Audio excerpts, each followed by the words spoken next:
the grind. Yeah, the bubble grind. Now we have a guy that could probably get in there if you... It's game day. The Edmonton Oilers hit the road once again.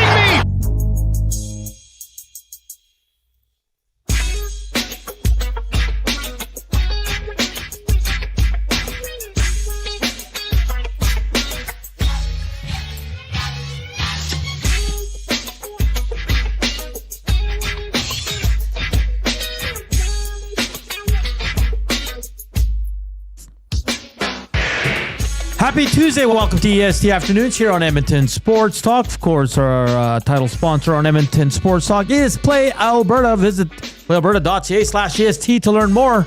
And if you're gambling, sprinkling, use your game sense. Live from the William Huff Studios, it's Joaquin Gage making his return to the show. I'm Hernan and Salas, and of course, producer Zachary H. Kubish is in the house as well. Fun show lined up today. Of course, going to recap what we saw last night down at Commonwealth Stadium. It's the start of the Stanley Cup Final. Vegas Canes. Who you got? And lots to get to. Ken Boehlke from Sin Bin Vegas will join us at 1:20. At 2:20, we'll head to Vancouver, the West Coast. Talk to Rob Williams from Daily Hive there, as they have a new head coach. The Knuckleheads do. In Manny Malhotra, much rumored, and it went down. So we'll see what good old Manny can do there to turn that team around. Joaquin, it's good to have you back. How was your time off? Is it? You just, was that a joke yesterday that you were performing with me not here? What was the joke? The trophy in my stead? Am I your trophy husband? That's what I thought it was, but you're my trophy husband. So what? Yeah, where'd it go? It's in the hangout room. Oh, yeah. So the replica World Cup trophy. That's not the real one? The Nasties. No. Is the real one all gold? Yes. Like, is it solid gold? It's supposed to be, but I wonder if it's as heavy as that one. It's probably the gold, same weight. It's heavy. Yeah. Because you see the players and they pull it up, it might be heavier than the Stanley Cup. Might be. The Stanley Cup's like 45 pounds, right? It's like a 45-pound weight. Oh, yeah. Or is it 49 pounds? What did John Cooper said? Yeah, this in the bubble. He goes, man, I'm going home, gain some weight. Yeah. About 47 pounds. And that was the weight of the Stanley Cup, which I thought was pointless. Yeah. So the World Cup trophy only weighs 13.5 pounds. Oh. Well, it is football players lifting it. How you enjoying the rain? Man, Friday, remember when it really came down Friday? Like it was just crazy. And then I was standing outside with Boone on my front porch, and I looked, and my eaves were just overflowing. So I was like, no. So Saturday, I was working on the backyard, and I thought, I'll get to the eaves. But then I looked, and it was getting late, and I was tired. And I'll just do it tomorrow. And I looked at the forecast. Yeah. It said, won't rain, it'll rain. But I thought, okay, I'll do it later. But I had to clean out my eaves in the rain on Sunday. But it was actually quite enjoyable, to tell you the truth. Yeah. Well, they were so full. And then you would take out this big thing of guck, and then the water would just start whoosh. That is kind of relaxing. It was. To watch. I got that all done. Unfortunately, my backyard looks like a construction zone because my privacy blinds that I'm putting up. But yeah, it's a work in progress, buddy. Work in progress. Saturday was all right. I did that soccer tournament emceed with Taylor McPherson. Oh, right. How'd that go? It was good. So funny story. I saw there's 11 teams for the co-ed. It was mostly just men's teams. There's 3 really good teams. Like these guys are like ballers. And there's this young team that goes playing. This kid's looking at me and I'm like, yeah, I know this kid I know he's Latino. So I'm like, where do I know this kid from? And then boom, I see one of my oldest friends, who's been friends for 5 years old, walk in with his wife. And I'm like, oh my God, that's their son. Oh, really? Yeah, so then I went up to them and they're like, yeah, he said you didn't recognize him. I'm like, I didn't. I haven't seen him in years. And he got tall. So then I grab him, well, what's up? And his team ended up winning the tournament. They're going to Toronto. Oh, really? Yeah. Wow. Yeah. There's only 4 of them. They're all 17. Wow. Yeah. But like academy players. Okay. So they're really good. Yeah. Good. You know what? It was windy, but the sun, man, like it was nice. They had a decent Saturday. wind. Yeah. Yeah, it was nice on that Saturday. Yeah, and then I took my folks to the track in the evening, and it was like the wind sucked, but it was if you were in the sun, you were okay. So it was a nice little Saturday. Then Sunday, oof, this weather. And then how proud are you of me that I stuck it out yesterday in that soccer game? You did stay for the whole time? Oh boy, yeah. Second half, I was ready to call it. Yeah. That was moist, man. It was. I woke up this morning, like Boone. I said this on Two Guys. Boone gets up or like 5 wants to go outside, so I go down, let him out, and it was raining. He went like 8 steps and said, "Screw this," and came back inside. It's bizarre. Like I was wearing a rain poncho and stuff, but we walked over. Not the best. I was soaked. Like my pants were just drenched. But then once you're standing there, and we had a few beers, I had a Caesar, and we stood the whole game, Gager. So you're kind of like, you're staying warm. But in the second half, like everything just got wet. Like I was just like, and you're not allowed the old umbrellas in there, right? I think they have to be a certain size, and they can be a pointed, pointed tip. Yeah. And it'd be unfortunate because the people behind you, you know. I know. Because when I was slinging dogs, I think last year, because I walked with my umbrella and I go through the door when no one's there. And then as I was walking out, security guards like accosted me. How'd you bring that? How'd you get in there? And I go, dude, I've been slinging dogs. All right, I'm here early. Yeah. I'm not. Don't worry about it. I'm not stabbing people with my umbrella. But all in all, Gage, it's a good experience. Like watching international soccer, there's something about it. Like it's beautiful. Now listen, Uzbekistan's not the best team in the world. They're going to the World Cup. Did they get bag skated after? Well, I think the guys that didn't play had to do some sprints. What? Yeah. Brutal. Yeah, because we were because then the Canadians came to do the drum thing. Whatever, and they're like they went around the whole stadium to thank all the fans, and the other players were working out in the rain. So, but it was great. I thought it's fantastic, and I have to give credit to Edmonton, man. Like the amount of people announced 46,000 Joaquin. I was shocked, man. Yeah, and a lot of kids, a lot of families braving this weather because it was cold, it was windy, and it did not stop raining. Like you'd think it stopped for a bit. No, it got worse as the night went on. And then we're standing there eating some hot dogs. We got there a little bit early. And this gentleman goes, "Hey, you Hernan?" I'm like, yeah. He goes, "Yeah, me and my son won tickets from one of your shows. I'm here." And he's like, "Oh my God, it's awesome. Good thing you guys came." He's like, "Yeah, he didn't want to miss it." And the little boy was cute too. He goes, "Thank you so much." Like, very excited. So that's good. It was beautiful. It was a good time standing there with, the Iwanics and Lieutenant Eric and Raimai. And how's Iwanik at those things? He's good. He's feisty. Is he? Oh, yeah. I'm sure he's... Turns into like a hooligan. Yeah, that's what I thought. Yeah. You don't want to mess with him. You don't want to mess. But the second half came, buddy, and I was like, then I was like, "Do you want another beer?" I'm like, "I'm good." Like, all I wanted to do was go home and change, Oh. I was like, "No, good." Then we walked home, but at least there, we're like, "Okay, in 10 minutes, I'll be in the comfort of my home and warm, dry clothes." Take a bath. Yeah. But it was great. They won 2-0. 2 good goals, a lot of good performances for sure. I'm a little concerned about the team though, Joaquin. Why? I think the injuries are they've had such bad luck. A few players that are key to this team struggled yesterday because they're coming off injuries. And the tournament's only a week away, right? Like you're not going to, in a week, you're not making a difference. Probably not. Coming off a broken leg, right? Like he was only going to play 30 minutes. They took him out, but he was limping into the dressing room. So, like, I don't think by next Friday he's going to be that much better. No. Right? So, a little bit concerning, but all in all, a great night there. A lot of wonderful people there. I ran into some old school soccer guys and all that, and it was funny because Mexico played Australia in a friendly over the weekend at the Rose Bowl. Wow. Yeah. Go on Twitter. There was probably 100 fights. And Mexicans fighting Mexicans. The Australians or the Stanley? There was one Australian, I think. Yeah. And then...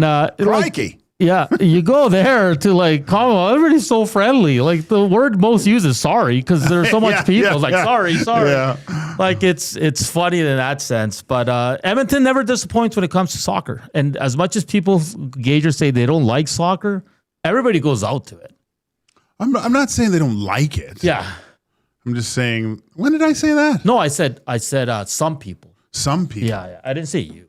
I know you love soccer. I won't say I love soccer, but I will go to games. They're way more enjoyable. I'm more about the fan experience. Yeah. I would say to football games because you can't beat that type of atmosphere at the world stage or the one of the high club stages. Like you go to a Premiership game. Or, a Bundesliga game. Yeah. Like, come on. And you've been there. I've been to those games. Like, it's a joke how much fun they are. That's why I said, like, the World Championships of hockey, the Swiss crowd, that was probably it was probably the best sporting event to be at.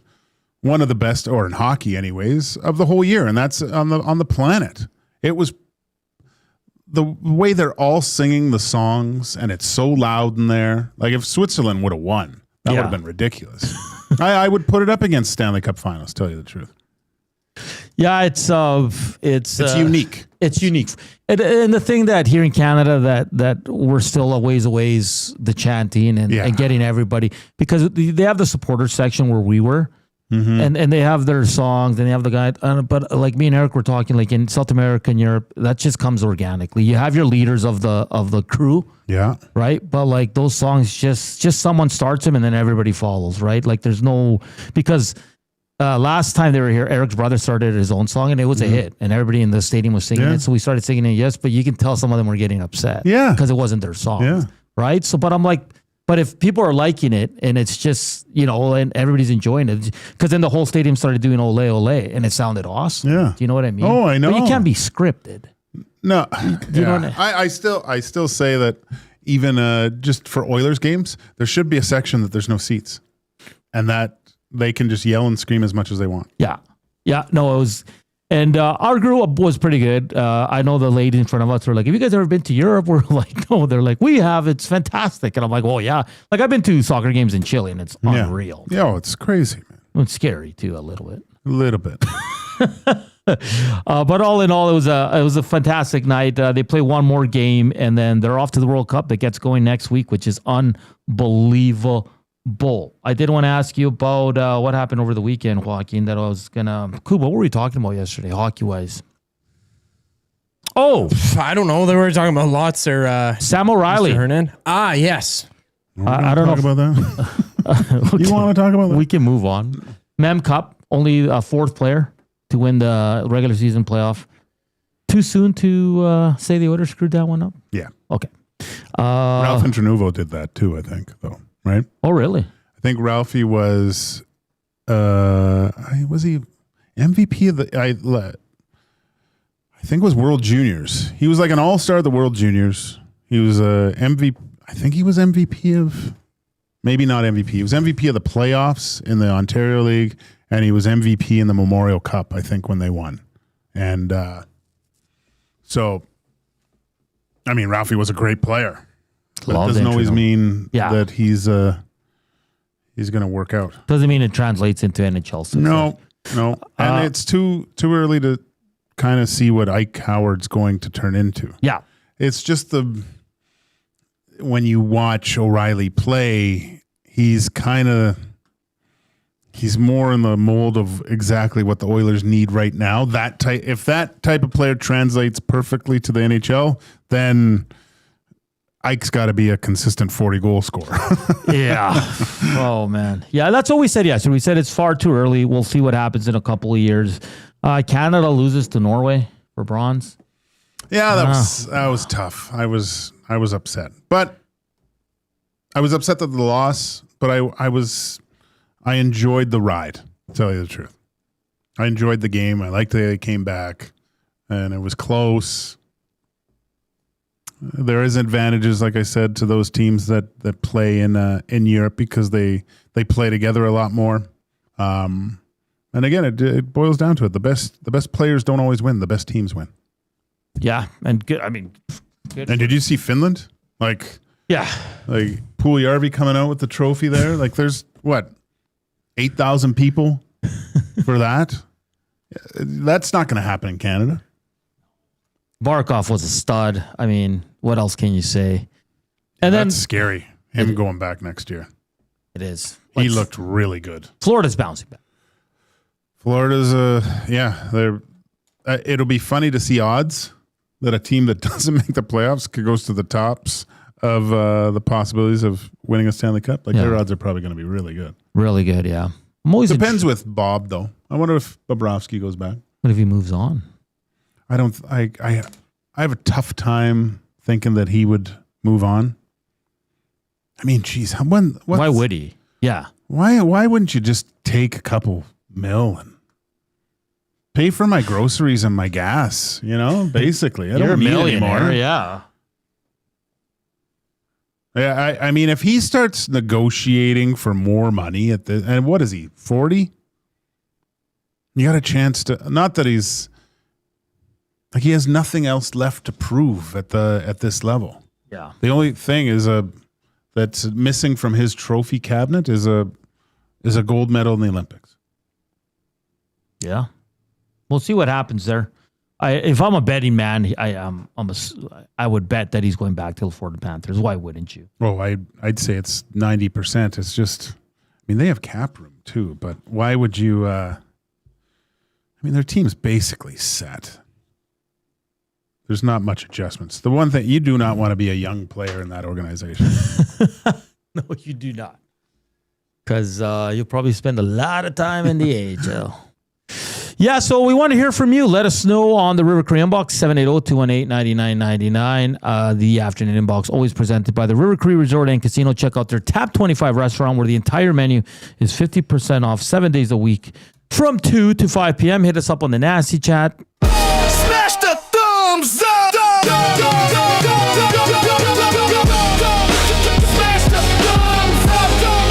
Smash the thumbs up! Yeah, and let us know if you were at the game yesterday. Where were you sitting? Did you last the whole game? How drenched were you at the end of it? What was your favorite part of yesterday?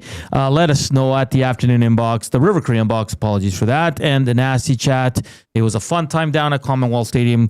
Shout out to the Edmonton fans for really balling out. We had a Nasty say he was coming down from Medicine Hat. We had some people from Calgary saying they were coming down for the game, and it was terrible weather, windy, cold, and rain nonstop, and everybody 46,000 strong there. That was amazing to see. And not just that, they got to see a win, 2 goals, and a lot of players play for Canada, which was an absolute bonus in a 2-0 win over Uzbekistan. And yeah, we need more games here in Edmonton. Wink, wink, nudge, nudge. We need more international soccer games here in Edmonton. Do you think it's after seeing that type of support, they made a mistake? Might have, yeah. No, but now, in fairness, we have the stadium, compared to BMO, right? It's a little bit smaller. Yeah, but... Yeah.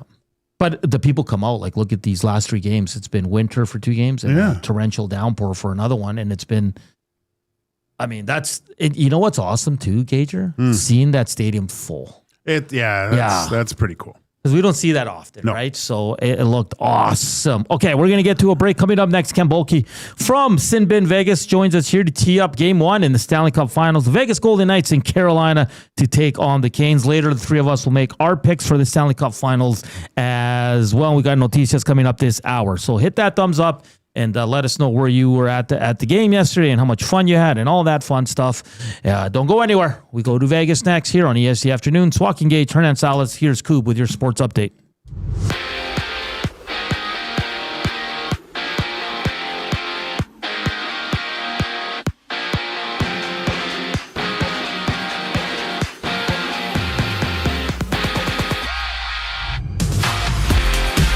The The Stanley Cup Final opens up at 6 o'clock between the Hurricanes and Golden Knights. Carter Hart expected to start for Vegas. Frederik Andersen likely to go for Carolina. In Music City, the Predators, they've hired Avalanche general manager Chris McFarland as their new president of hockey operations and general manager. And with the move, Colorado president Joe Sakic assumes general manager duties for the Avalanche. Elsewhere, Columbus defenseman Zach Werenski has won his first Norris Trophy, being crowned as the NHL's top D-man in the regular season. And from Atlanta, the Jays Braves open a 3-game set just after 5 o'clock. Kevin Gausman on the bump for the Birds. Bryce Elder countering for the Braves. Around the majors, the Marlins face the Nationals at 4:45. The Yankees and Guardians battle while the Dodgers challenge the Diamondbacks.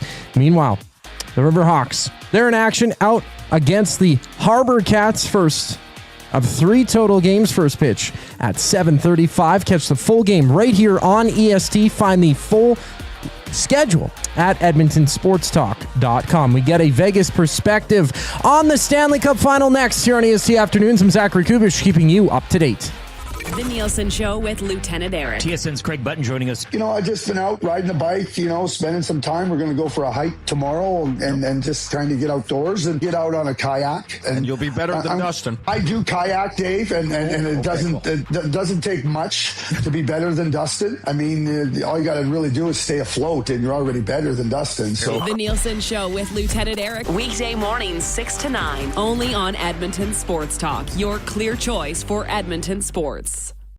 It doesn't start on game day. It starts before kickoff, before the first snap, before the noise, before everyone else. This is Edmonton football. The only way to experience it is being there when it happens.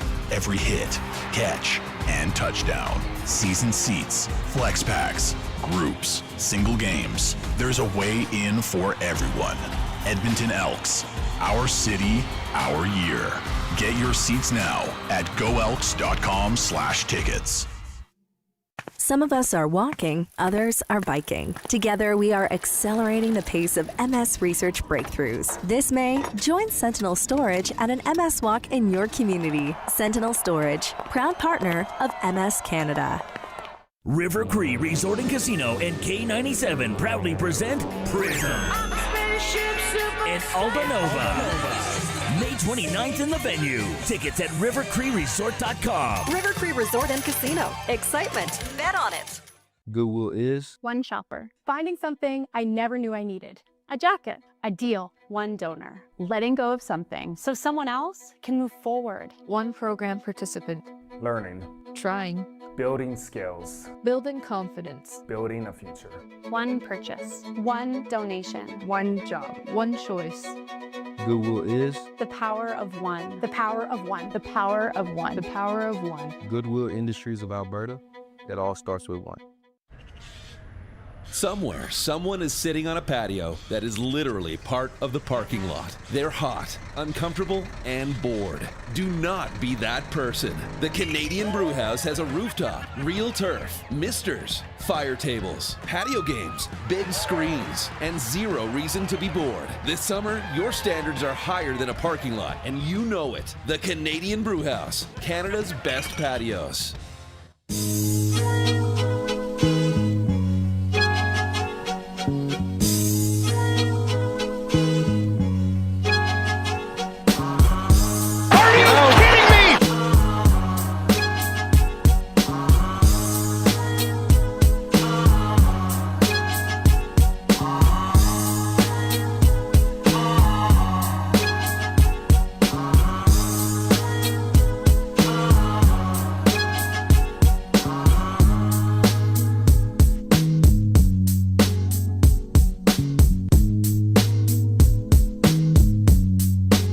We're back here on EST Afternoons on another rainy day. I think one more day and then we're through it. One more day and we're through it. It's EST Afternoons. Joaquin, Gage, Hernan and Salas here with you. We're ahead of Game 1 of the Stanley Cup Final.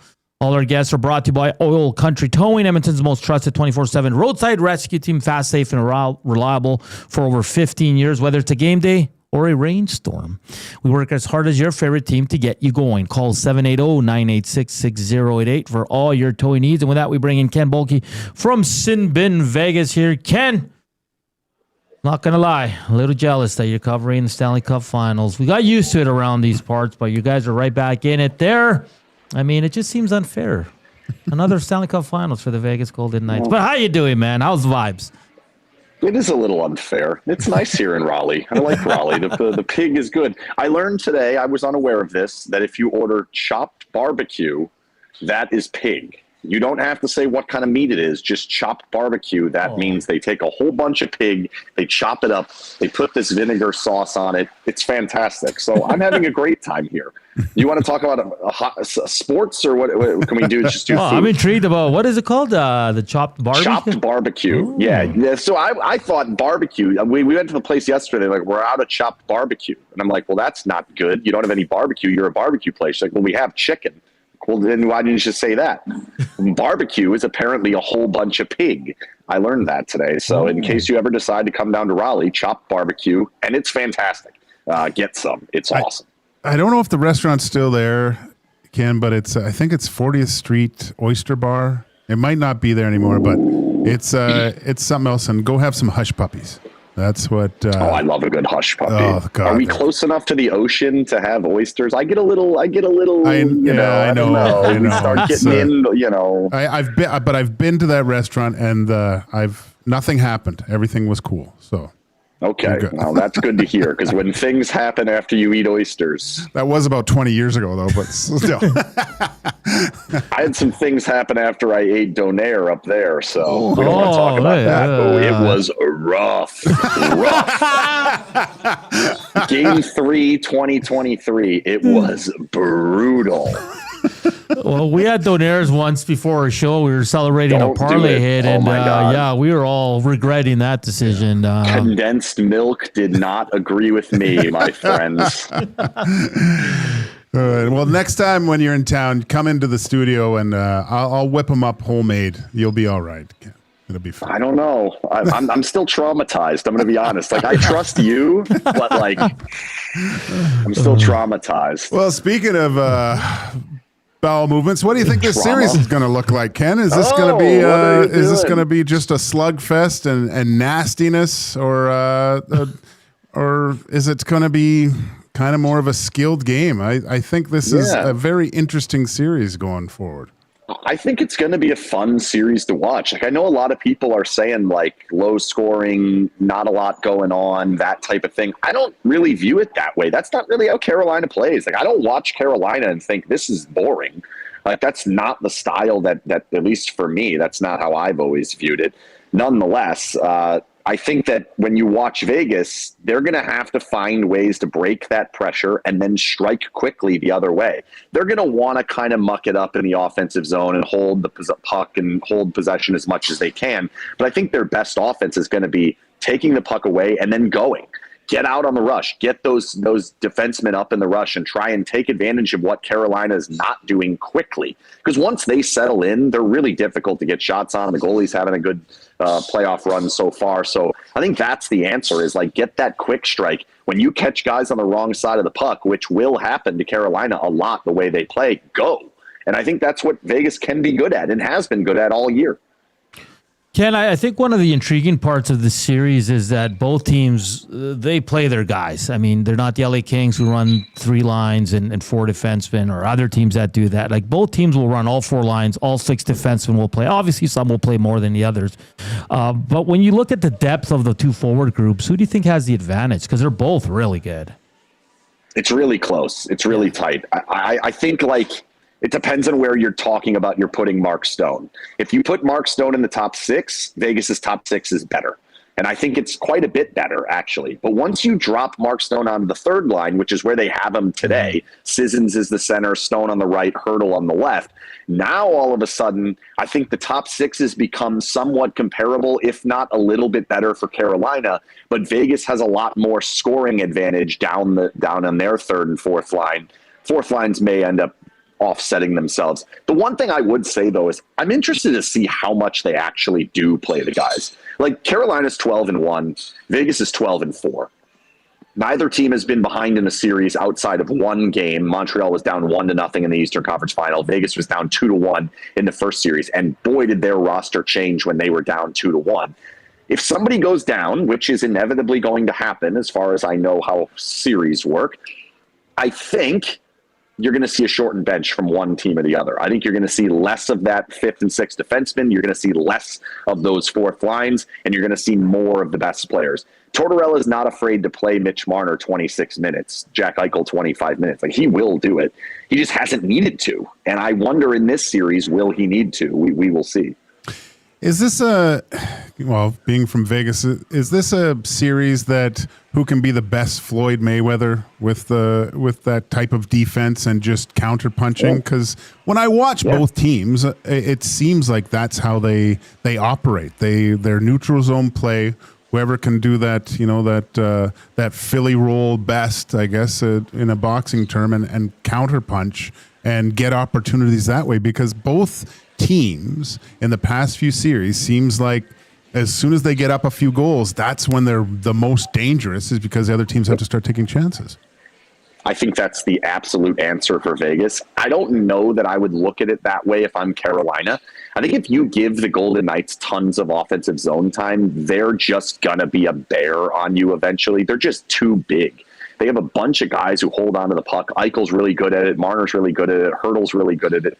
I think if they live in the offensive zone, Carolina's entire game kind of gets crushed. They can't play that pressure game if they're living in the zone. So I don't think they're going to want to do that. That being said, I don't think the Golden Knights can do that against Carolina. On the flip side, I don't think the Golden Knights are completely underwater if they're in their own zone quite a bit. They did it against Anaheim at the beginning of that series. They certainly did it against Colorado in a good portion of that series. Utah doesn't really have that ability. But if Vegas is in their zone and compact and keeps the puck to the outside, then they can do exactly what you're saying. They can throw the counterpunch. It's soccer. We see this a lot. Uzbekistan was trying to do it last night. I was watching the game up there. It's rainy Edmonton, where they're like, all right, yeah, come on, bring some pressure. And then they relieve it. And now they had probably 3, 4, 5 odd man looks, which in soccer is, you should win. Uzbekistan's not very good, so they didn't.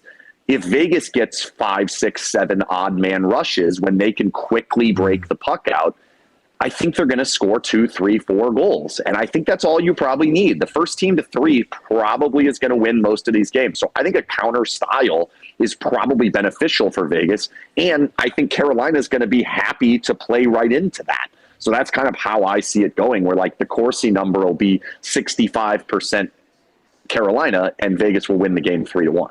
Ken Boehlke from Bin Vegas joining us here on EST Afternoons as it's the eve of the Stanley Cup Final. Game 1, Golden Knights, Carolina Hurricanes. The goaltending matchup, interesting one. Both goalies, outstanding save percentages. You mentioned it. Carolina's lost 1 game.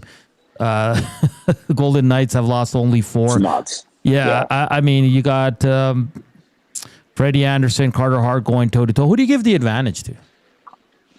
I think it's going to come down to defense. Like I think if both teams give up tons of rush chances, neither guy's going to bail it all out. I think Hart's probably a little more likely to bail out that stuff. However, I think Hart's a little less likely to be able to deal with some of the high tips and traffic in front and some of that stuff. He's a little bit smaller.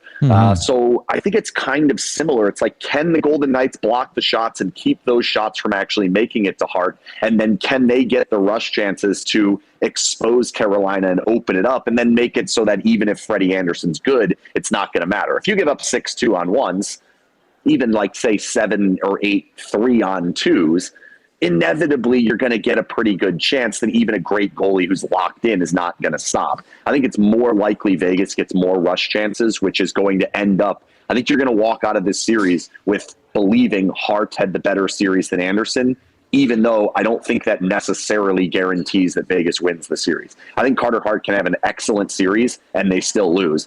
Ask the 3 goaltenders that Carolina's already played.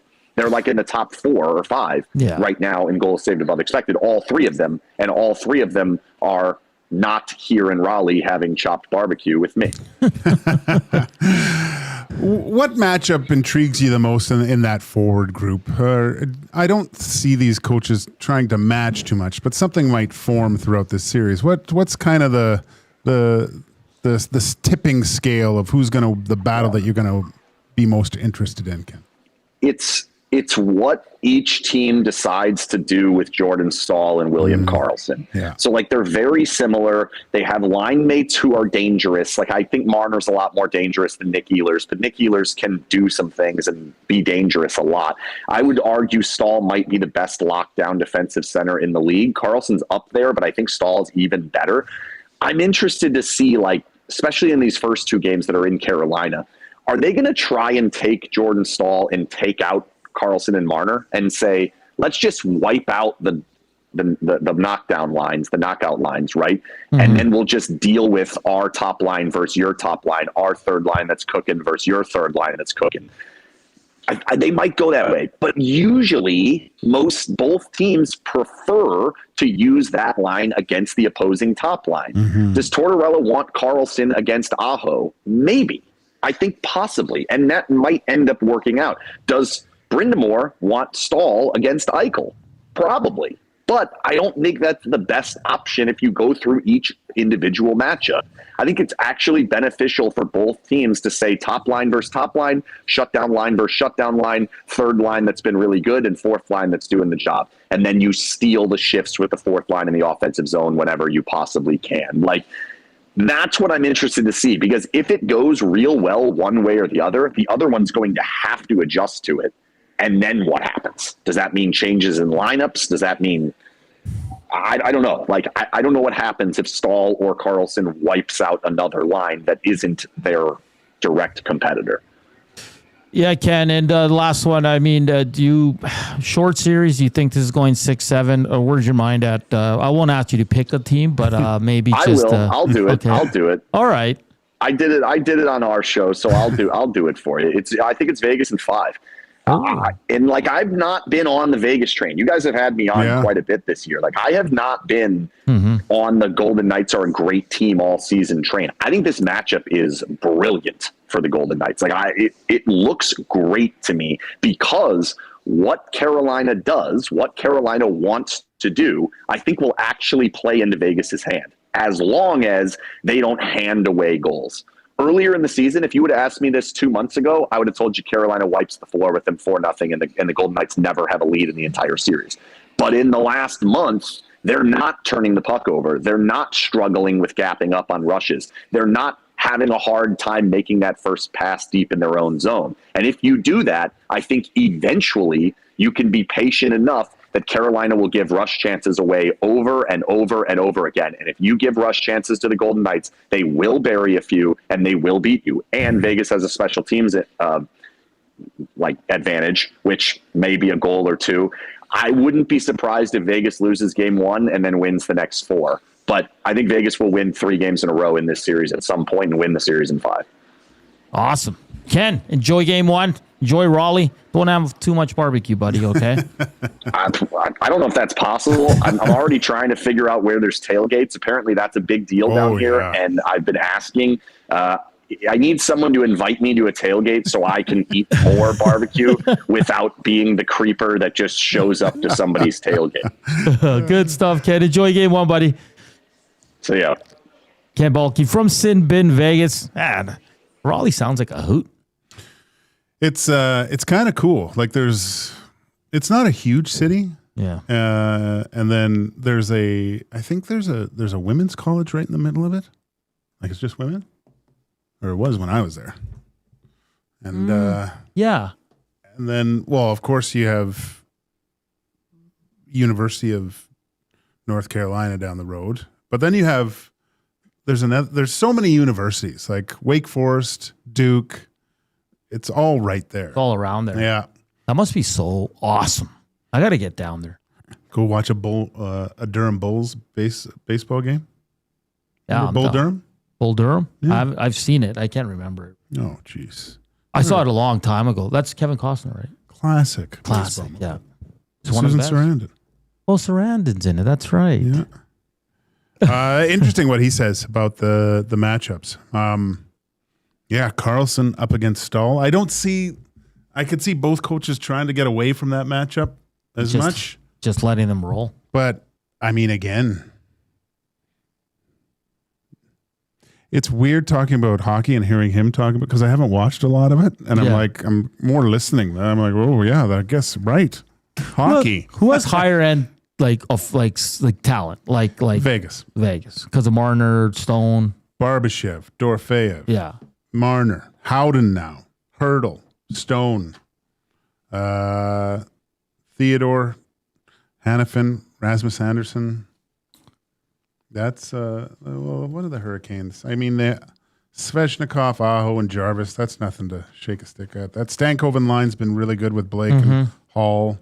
Ehlers has been good. Ehlers has been really good. Stahl, but Martinook, that third line, you give it to Vegas, and then I think even though that Robinson's been scoring some pretty sweet goals, I think you still give that fourth line an edge to Vegas. And that Martinook is he's a pain to play against, right? He can chip in too. So it's a fascinating matchup. It's fascinating. I'll say I don't think it'll be in 5 games either way, Joaquin. I think it might, but I would think there's going to be a lot of overtime games. I think 60 minutes isn't going to settle a lot of these matchups. It's not going to be enough. Tight, right? Yeah. Yeah. Both goalies playing well. D-cords are both. Who do you give the check mark to in net? Oh, that's a great question. I like Freddie Anderson. Has Hart been better? I think he's had to have been better. And look, going through an NHL game with that type of pressure and only facing 13 shots, that's tough. Because you have to stay in it. And it's very, all of a sudden, you have to make a really good save after sitting there for 15 minutes.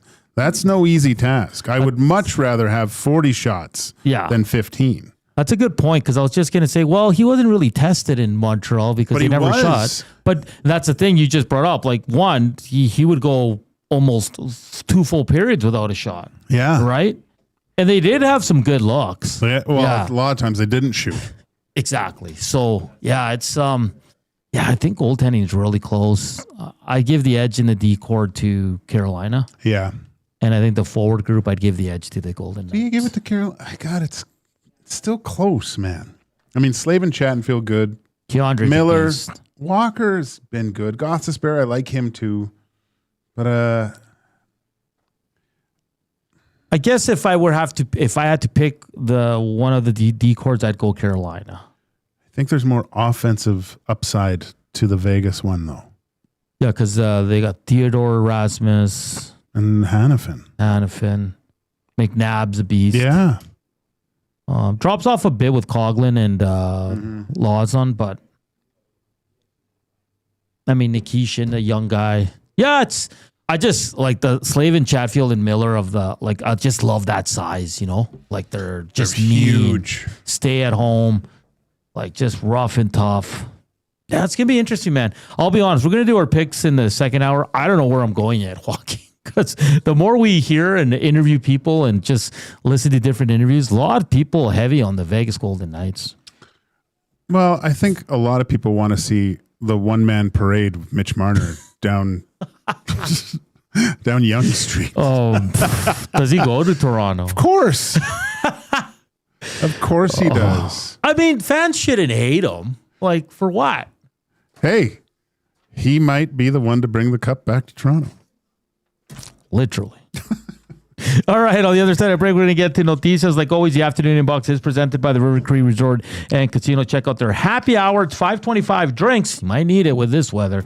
Available Sunday to Thursday from 9 a.m. to 7 p.m. You can go to Tab 25, Center Bar, Onyx, or on the casino floor. On the other side of the break, we will do noticias for the Edmonton Elks. And I love that he used the reference of the Canada-Uzbekistan game. Yeah. Because he's right. Uzbekistan had a breakaway. The guy chipped it wide. I don't know what he was doing. And then Crépeau made 2 really good saves. So there was odd man rushes, just kind of the counter. So that's kind of crazy that he brought that up. And we'll get to some interesting stats from our boy Brian Swain, Joaquin, regarding Bouchard being 4th in Norris Trophy. Oh, really? Yeah. So I'll give those to you. So don't go anywhere. Slam that thumbs up for us. Hit us up, River Korean Box, and the good old nasty chat. Here's Coop.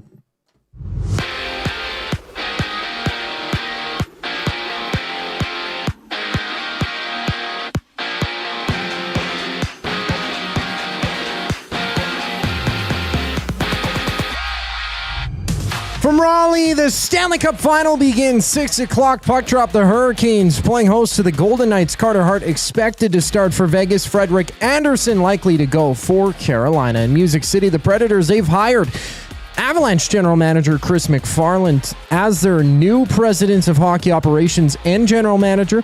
With the move, Colorado president Joe Sakic assumes GM duties for the Avalanche. Elsewhere, Columbus's Zach Werenski has won his first Norris Trophy, being crowned as the NHL's top defenseman in the regular season. CFL news: the Elks, they've signed national defensive back Tyshawn Blackburn to their practice roster. The former Golden Bear won the Grey Cup with the Argos in 2024. In baseball, the Jays and Braves begin a 3-game set just after 5 o'clock. Kevin Gausman on the bump for the Birds. Bryce Elder countering for the Braves. And for the Riverhawks, they're on Victoria against the Harbor Cats for the first of 3 games in their set. First pitch just after 7:35. Listen to the full game right here on EST. Find the full broadcast schedule at edmontonsportstalk.com. This sports update is brought to you by Windsor Plywood Leduc, locally owned and operated since 1993. They're more than just plywood. They offer everything from doors and flooring to decking, fencing, and custom millwork. Windsor Plywood Leduc, they're the experts you need to know. The conversation continues here on Edmonton Sports Talk following the break. I'm Zachary Kubish, keeping you in the loop. EST Hangout. If people think that he had a concussion in the playoffs, or as Frank put it, quote unquote, concussion-like symptoms, you have a medical team. I don't think he would let that fly. No. And I don't think TD Forrest would let that fly. I trust that in knowing those guys. I'm going to believe Bowman more on that one than I am on the report. The EST Hangout, presented by Sentinel Storage. Weekday mornings 9 to 11, only on Edmonton Sports Talk. Your clear choice for Edmonton sports. When you bet with Play Alberta, you give back to Alberta. That's because it's the only app in the province that puts all revenue directly back into supporting programs and services that Albertans rely on every day. So next time you place a wager on your favorite team, know that you're also making a difference across the province through Alberta's General Revenue Fund. Visit playalberta.ca/EST to learn more. That's playalberta.ca/EST. Must be 18 plus. If you gamble, use your game sense. At Firehouse Subs, our subs are freshly toasted, stacked high, and crafted to satisfy. Each sub is piled high with premium meats, melty cheese, and toasted to perfection. Firehouse Subs brings bold flavor to every bite, all served on a freshly toasted roll. But we're not just feeding Edmonton, we're fueling it. Dig into the brisket hat trick, piled with slow-smoked brisket and melty cheese. Or go to the Firehouse Subs fan favorite, the Hook and Ladder. Made to order with smoked turkey, honey ham, and Monterey Jack cheese on a perfectly toasted roll. With 15 Firehouse Sub locations across Edmonton and the greater area, it's easy to grab a hot and hearty sub close to home. Firehouse Subs. Hot, hearty, made to satisfy.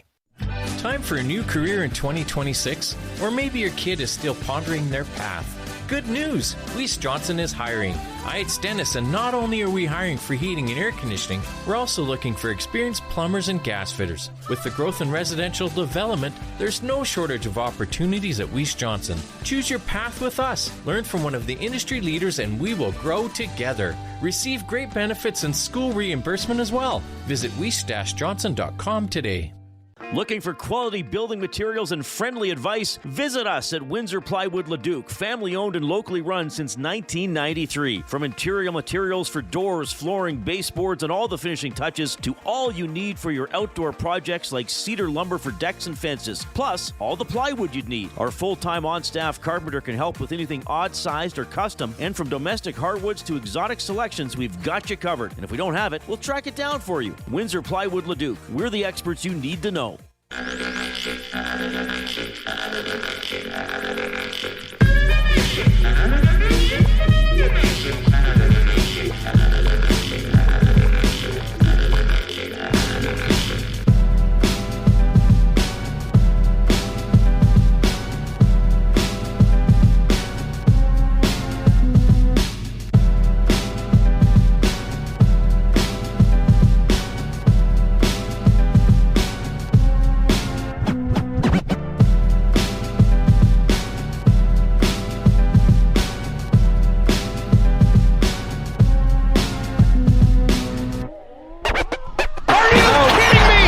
What's up, Nazis? We're just raving about a jug of hand sanitizer Gage just brought the staff. We're gloating. I stuck my hands in poo. I put it in my car because I was just worried. So I thought, you know what, I should bring that in. Then I said, no, I'm not going to share that. Then see you germaphobes just spraying that stuff. That stuff smells good too. I find it smells like tequila. Does it's a natural. Yeah. The stinkier the better almost for hand sanitizer. Like there's some that leave like a weird film on your hands that almost feels like soap-esque. Yeah. But one, even though it's probably terrible for your hands, let's just be honest. Like I wonder, like you're probably I'm getting making deep super here. drugs. Yeah. Or super bugs. Yeah, like this is killing everything on your hands, man. Yeah. Which is awesome. So thank you, Gager. I'm sure the whole office will enjoy that because I like a good hand sanitizer. Oh, you do. cleaning, for Well, sure. I'm Big enjoying time. it. Great. It's great. It's easy for your skin. It's EST Afternoons. Joaquin, Gage, Hernan and Salas. Zach Kubish here with you. Kuba, I'm going to need that little Spanish song that you have for Noticias there as well. If you don't mind. Okay, uno, dos, or tres. But first, Coop, this segment is brought to you by the Edmonton Elks. It doesn't start on game day. It starts before kickoff. Get your single game tickets today and be there for every hit, catch, and touchdown. Lock in your seats now at goelks.com/tickets. Number one. Oh.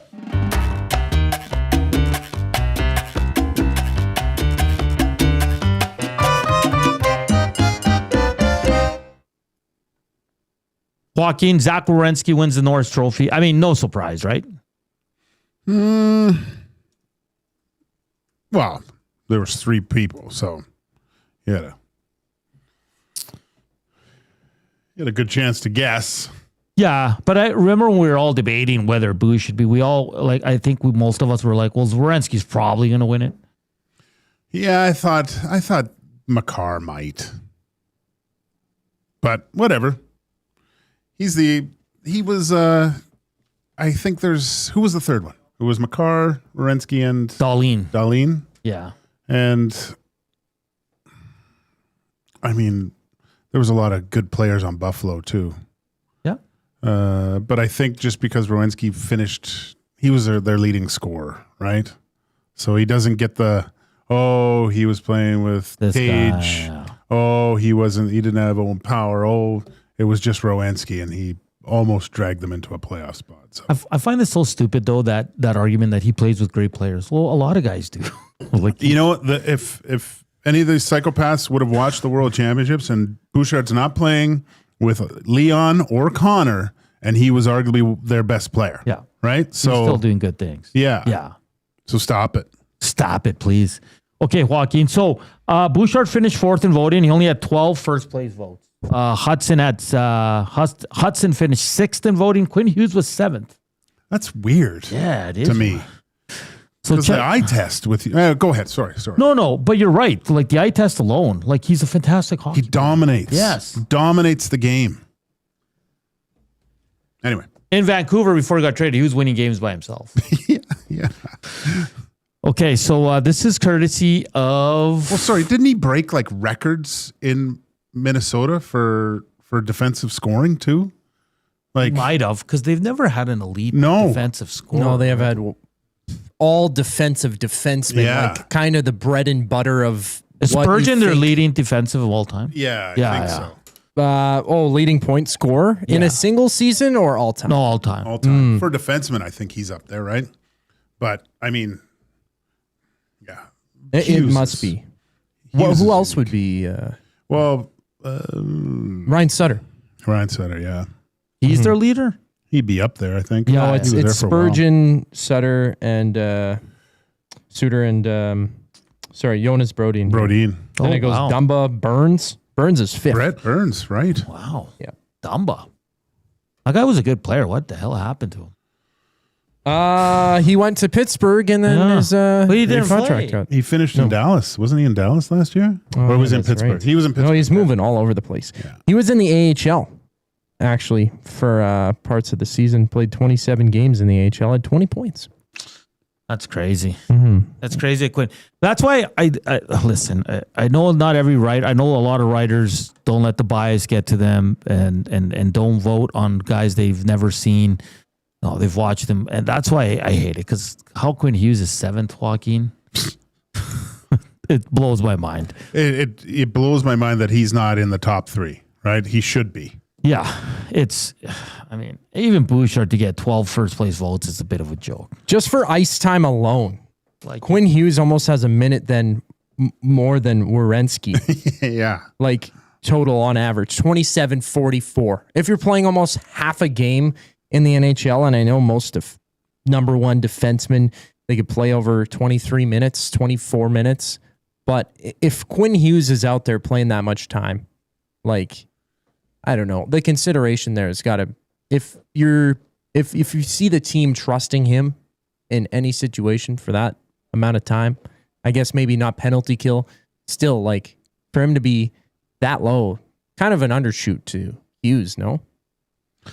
Yeah. And Burns was converted. I think who was the coach at the time wanted to put him up, which was ridiculous. As forward. Big Uke says Hughes was not good in Vancouver. All of Vancouver wasn't good. What game is he watching? Hughes was their only good player. They were a bad team. He has the puck the whole game. What are you watching? You got to clean those glasses. You using Atif's glasses? All right, this courtesy of Brian Swain to Joaquin. Since Coffey won the Norris Trophy in 85-86, there has only been 4 times an Oiler has finished top 5 in voting. Oh. Coffey 5th in 86-87, 7th, 87. Lowe 5th in 87-88. Really? Yeah. Bouchard 5th in 23-24. And now Bouchard 4th in 25-26. Bouchard is the first to finish top 4 in 40 years for the Edmonton Oilers. Oh, good for him. That's crazy. Yeah. 40 years. So then I said, how the hell does that happen? And I said, can you tell me the amount of teams that have not had a defenseman in the top 4 in 40 years? And he goes, yes, 7 franchises have not had a Norris finalist top 3 in voting in the last 40 years. The Edmonton Oilers, the Toronto Maple Leafs, the Whalers/Hurricanes, the Panthers, the Thrashers/Jets, the Golden Knights, and the Kraken. Obviously, only the first 3 have been around for 40 years. The other ones haven't not, right? I thought the Islanders would be up there. I'm trying to... That's crazy. How crazy is that? Like, because I'm trying to go through all Oiler defensemen, and I mean, after Coffey, like, did they have that elite offensive guy? They haven't, though, right? Up until now. They had the ghost, man. Yanni Niedema. They had Roman Hamrlik, Sheldon Surrey. Yeah, what was Surrey in voting, I think, that year? Didn't he have like over 20 goals that one year? He had a really good year. Yeah. Let's see. Yeah, he had 23 goals, Yeah. 53 points in 81 games, +1 on a bad Oilers team. Terrible team. Yeah. But I like getting to that 20 goal mark as a defenseman. That's like scoring 50, man. That is not easy. And then Trev wants me to read his... Tyson Barrie, but... Yeah, that too. And he led the league in scoring. Yeah. But they weren't going to give it to him. Like, we all know that.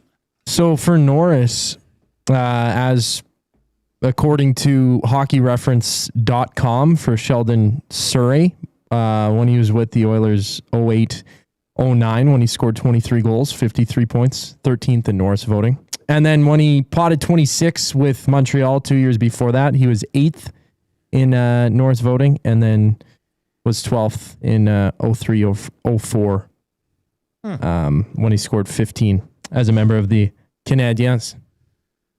So YouTube Trev tweeted this out. So 2 years ago, Bouchard had 81 games played, 82 points. He was 4th in defensive scoring, 5th in Norris Trophy voting. Then that last year, 82 games played, 95 points, 1st in defensive scoring, 4th in Norris Trophy voting. But again, this goes down to a lot of voters don't see Evan Bouchard. All they see is the bad highlights. Oh, yeah. That's the reality of the situation. Because if you look at that, like he had an outstanding season and he just moved up 1 spot. I get it. Like that's a good tweet by YouTube Trap. But again, there's a lot of bias into it. Oh, he plays with Leon and McDavid. Oh, he plays on the power play. But a lot of guys are chirping Evan Bouchard and people that defend him on Twitter, and I guarantee you they haven't watched more than 2 games of the Edmonton Oilers. You could say all his highlights are spectacular, couldn't you? They are. I mean, even if he gets hit, it's all over. when he's a brilliant passer or a brilliant shot, it's great. When he's terrible defensively, it's great. We've only seen him get laid out once. It was very concerning. Hopefully he's okay. But yeah, like, I don't know, Joaquin. I don't know how you go about voting anymore. You can't do it with the fans because it's too much bias.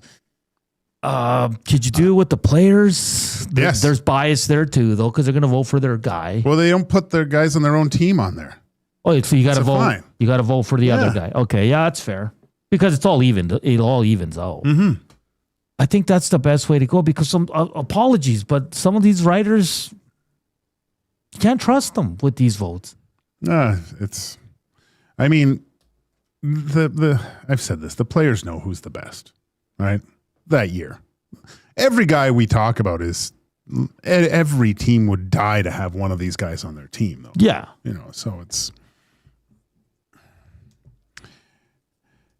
Should Bouchard be in the top 3?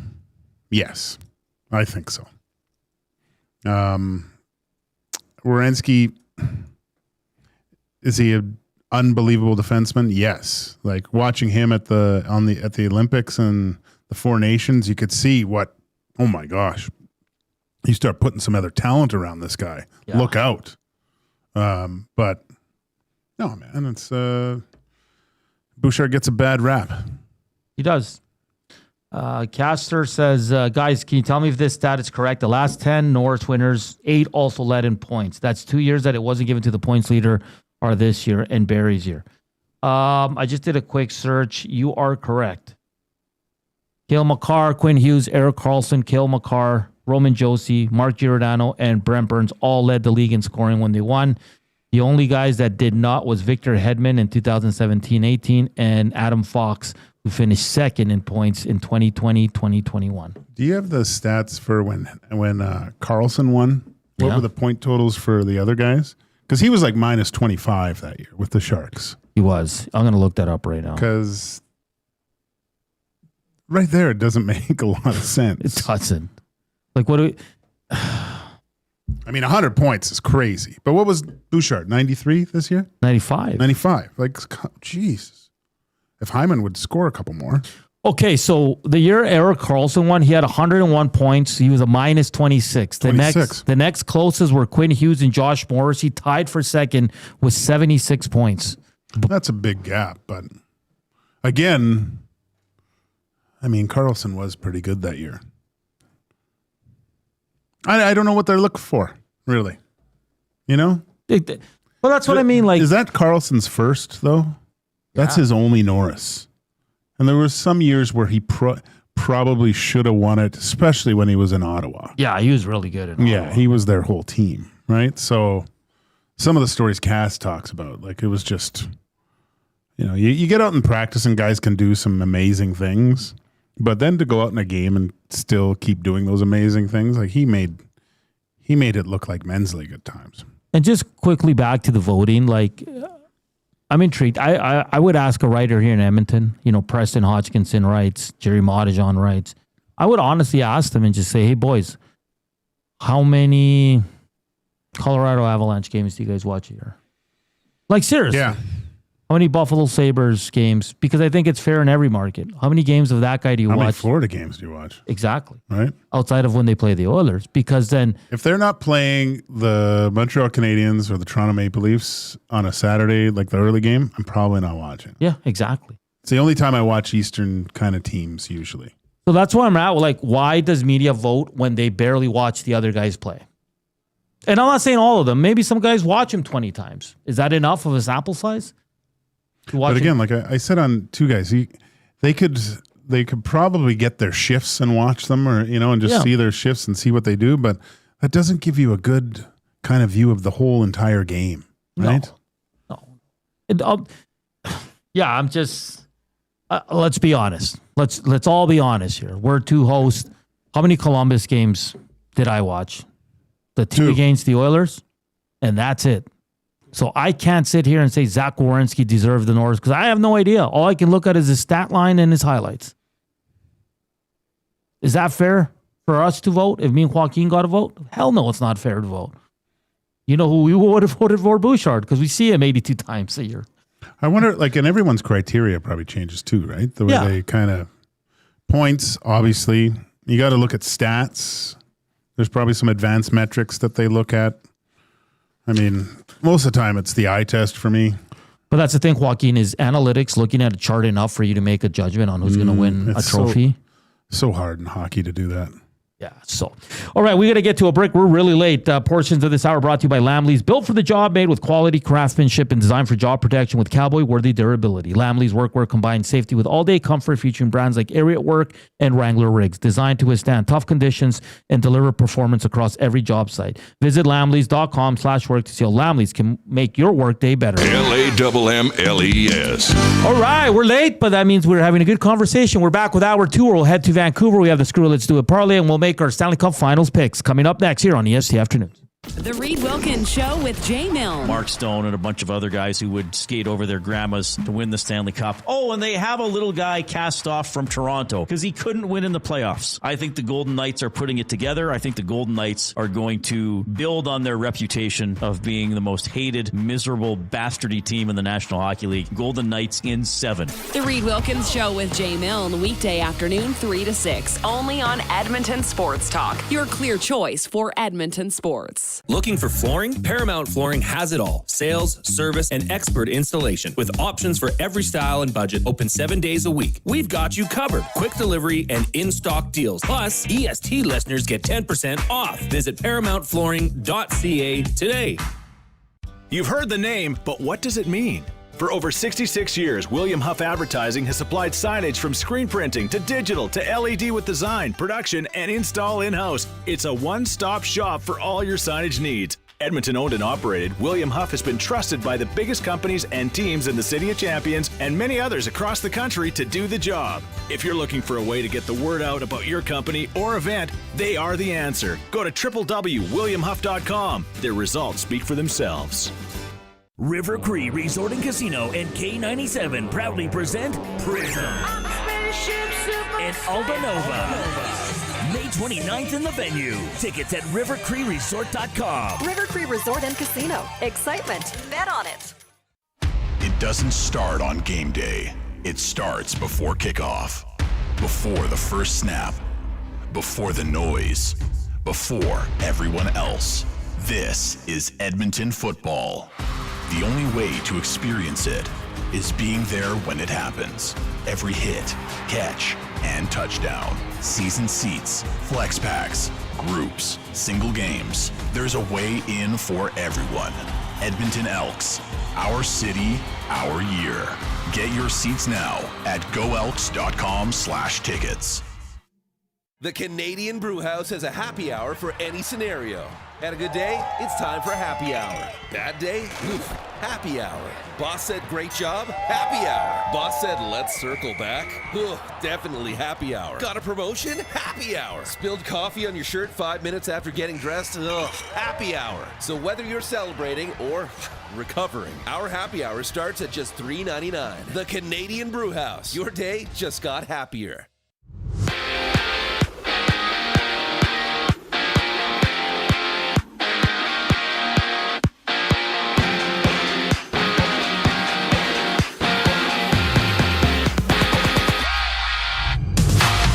Game 1 of the Stanley Cup Final goes from Carolina.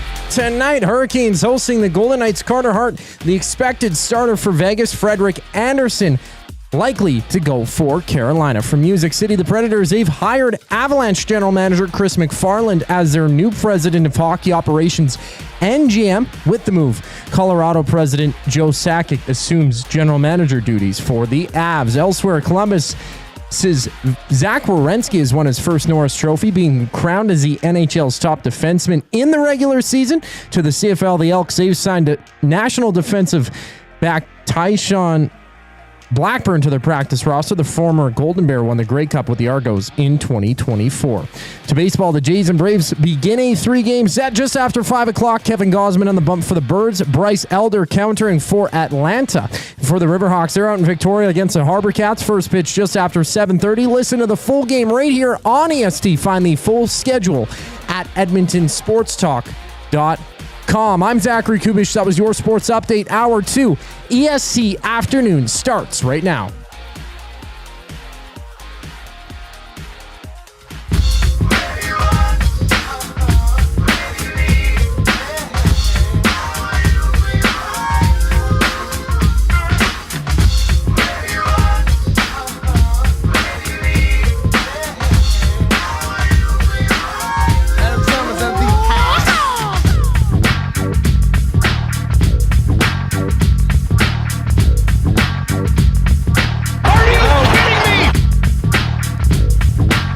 The green-eyed bandit.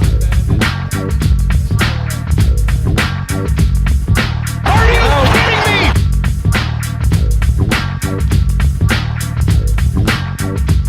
Welcome back to Hour 2 here on EST Afternoons. I'm Hernan Salas, co-host Joaquin Gage in the house as well. It's the start of the Stanley Cup Finals today. Vegas Golden Knights, Carolina Hurricanes. Zach Kubish along for the ride as well. Rob Williams from the Daily Hive in Vancouver joining us in about 10 minutes' time as they have a new coach, Manny Malhotra, after many, many years in that organization. Finally gets the top job. We'll see what he can do. He's a hell of a player. I think his son's in the draft this year. Yeah. Yeah. Where did he get drafted? I think he's in the draft. Oh, okay. And I think he's top pick. Top pick, too. Yeah. Very, very cool. So we'll see what's up there. Do the Canucks have any interest in Brendan Gallagher, who was throwing out Vancouver yesterday? Well, I was hearing, I think it was it Reed talking about it? I think just about culture. Yeah. And work ethic. Like that's for them at this stage, they're not, I mean, I don't think they're a playoff team. Who knows? We'll see next year, I guess. But that's the type of guy you want your young guys looking at. Hell, man, he'd even be good with any team. Were you going to say the Oilers? Yes. Really? I mean, fourth liner in and out of your lineup, but a good room guy. It depends on how much money, though. Keeps everybody That's loose. Like, would he come here on a 1-year He's deal? 34. He's from here, man. Yeah, I think he would. I mean, 23 points, 77 games, 7 goals, 16 assists. Because does One the guy goal, at 3 games? Does that guy at that age want to go to a team that's rebuilding to close? He out might his not have career? a choice. No, that's a fair point. That might be his only choice. Yeah, I think he goes to where whoever's going to. But it's just term. 35? 34. Yeah, he'll be 35 once the season rolls along. I think you're looking at a 1 year, if that. 2 at the max. He just celebrated his birthday last month. If he's okay 25, yes. Oh, yeah. Right? No doubt. But I'm sorry. I love him as a player. Mm-hmm. But I think the Oilers need size and speed. Mm-hmm. Me, personally. Yeah, I know, but I think he'll land somewhere on the year, and like it's probably going to be one of the teams lower down in the standings, just because maybe some of the contenders don't want to pay or whatever. So we'll see what Brendan Gallagher lands. All right, boys, make our picks. Okay. So what we need is the winner in how many games and your Conn Smythe winner. Oh, and a Conn Smythe. Yeah. I like that. Nice. Well, I already yesterday on the Reed Wilkins show, we all made our picks. Oh, okay. Reed went with the Golden Knights. Jay went with a sweep for the Hurricanes. And I also went on the side of Carolina, but Carolina in 7 games. And why not? Former Oiler, Taylor Hall, to be the Conn Smythe winner. Okay. What you got, Gager? I'm gonna go Knights with Mitch Marner winning. How many games? 6. Mitchie? Mitchy, can't you see? Sometimes Conn Smythe's winner, you're going to be. Hypnotize me. Well, and the last time Vegas won, it was Marchessault, correct? Yeah. Another winger. Marchessault. That's how you say it. No, I'm just kidding. I don't know how you say it. I'm going Canes in 6. And I think they're going to win in large part because Freddie Anderson is going to outplay Carter Hart. He's at a .928 save percentage right now. And if he keeps that up or even higher, I think he's going to get the Conn Smythe. So I'm going Canes in 6, Freddie Anderson. That's a good one. Did you guys read the story about, how, it was known that Claude Lemieux was player agent for various players, but also of Frederik Andersen.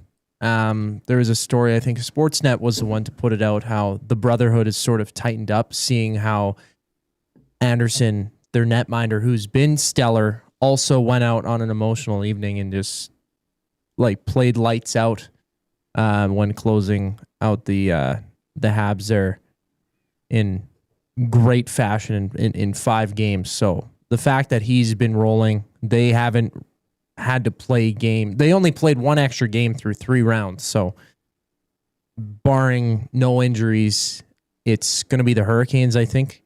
They went past really that obstacle of getting past the Eastern Conference Final, and now that they're here, I think they're going to show up and finish her off.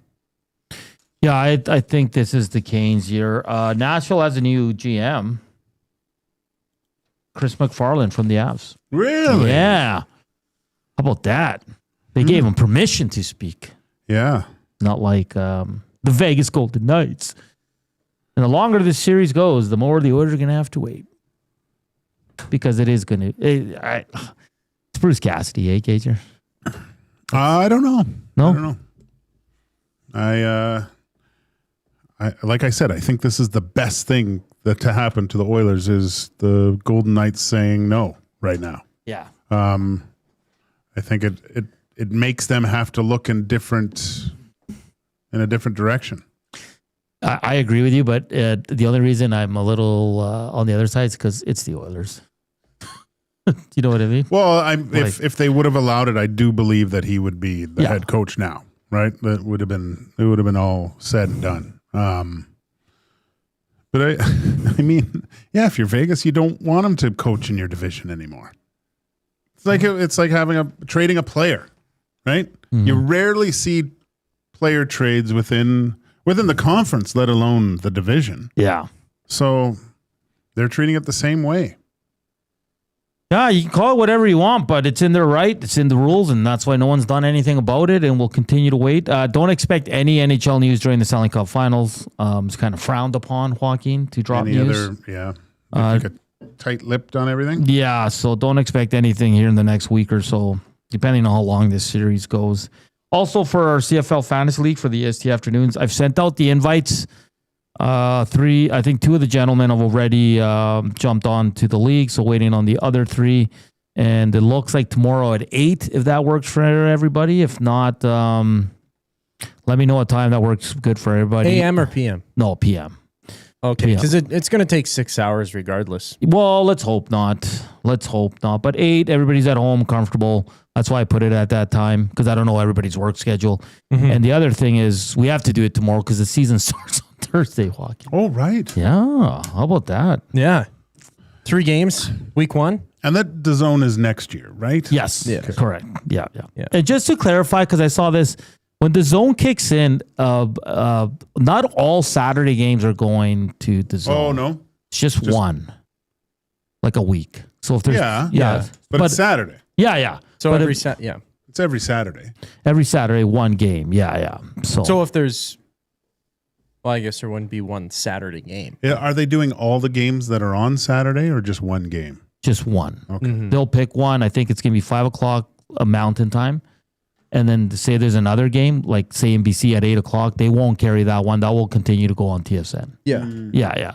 But I was confused with that too, but yeah. It's like Prime Monday, not hockey. You know what's going to be weird next year is when there's a game in Vancouver. Mm-hmm. Because it's going in the winter. It's going to be the same time as here. Oh, that's right, yeah. But then if they go to Seattle, it's going to be an hour ahead. Yeah. Weird. I don't know why we're doing that. Or an hour behind, sorry. We're not changing, right? We're not Yeah, anymore. we're still doing the same thing, right? Yeah. We are? We're not changing We're anymore. not changing. No, we're Right? not? Oh, I we're didn't not? think so. Yeah, we're not. Yeah, we're not. We're not, right? Yeah. Yeah, that's why. Yeah. Get with the times.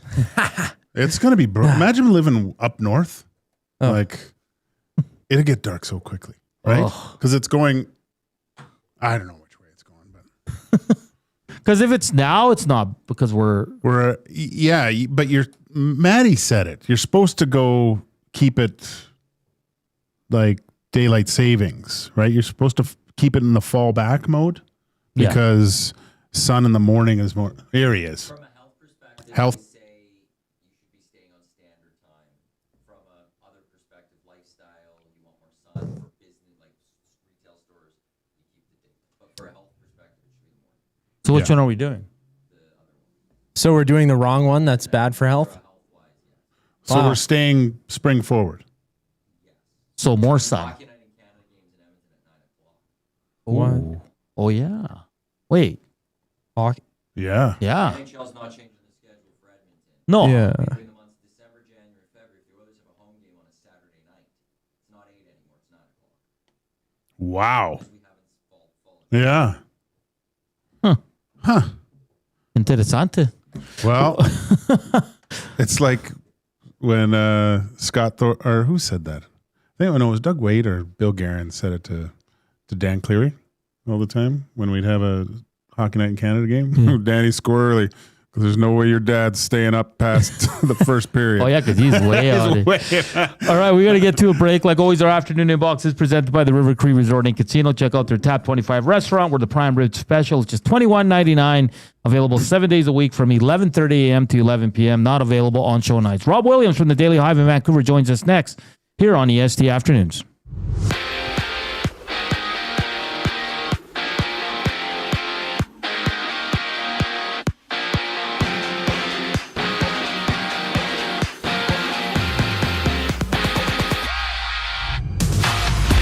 The Stanley Cup Final gets going at 6 o'clock. Hurricanes and Golden Knights hit the ice. Carter Hart, the expected starter for Vegas. Frederik Andersen likely to go for Carolina. In Music City, the Predators, they've hired Avalanche general manager Chris McFarland as their new president of hockey operations and GM. With the move, Colorado president Joe Sakic assumes GM duties for the Avs. Elsewhere, Columbus's Zach Werenski has won his first Norris Trophy, being crowned as the NHL's top defenseman in the regular season. To the CFL, the Elks, they've signed national defensive back Tyshawn Blackburn to the practice roster. The former Golden Bear won the Grey Cup with the Argos in 2024. To baseball, the Jays Braves begin a 3-game set just after 5 o'clock. Kevin Gausman on the bump for the Birds. Bryce Elder countering for the Braves. As for the Riverhawks, they're on Victoria against the Harbor Cats. First pitch at 7:35. Listen to the full game right here on EST. Find the full schedule at edmontonsportstalk.com. Rob Williams up next from Daily Hive Vancouver to talk all things Canucks. I'm Zachary Kubish, keeping you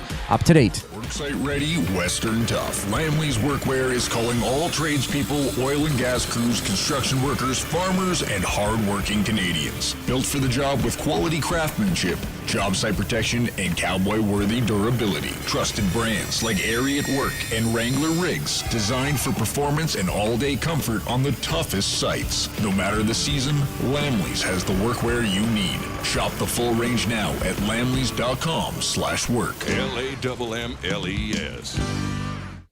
When you cater with Royal Pizza, you're getting the same great pizzas, pastas, and salads you love, just bigger and built for a crowd. Perfect for teams, offices, or parties, Royal Pizza's catering brings real value around $10 per person. Delicious, high quality, and easy. If you like their pastas, you'll love their catering pastas even more. Visit royalpizza.ca or contact your local store for exact pricing and details. So come on home, Royal Pizza, still making it great.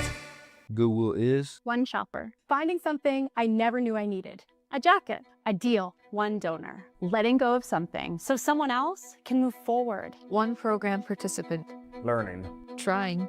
Building skills. Building confidence. Building a future. One purchase. One donation. One job. One choice.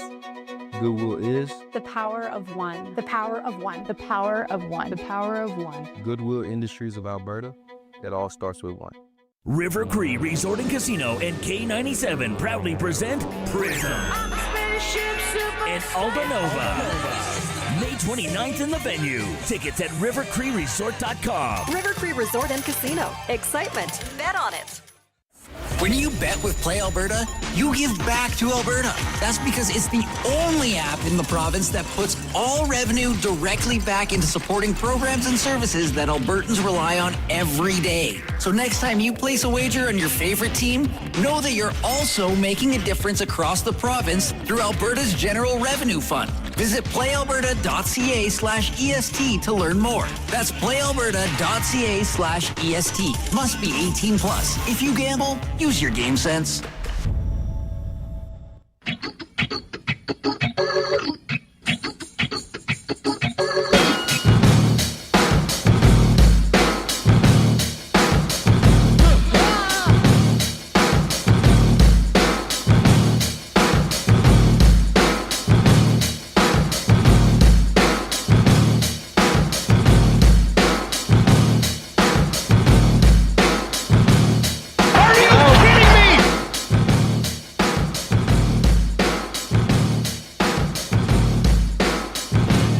Back here on EST Afternoons on another rainy day here in Edmonton. One more day of this, and then we're supposed to get a break in the weather. It's Joaquin, Gage, Hernan, Salas, Zach Kubish. We're just hours away from Game 1 of the Stanley Cup Finals between the Vegas Golden Knights and the Carolina Hurricanes. NBA Finals start tomorrow as well. It's going to be a great series, Spurs and Knicks.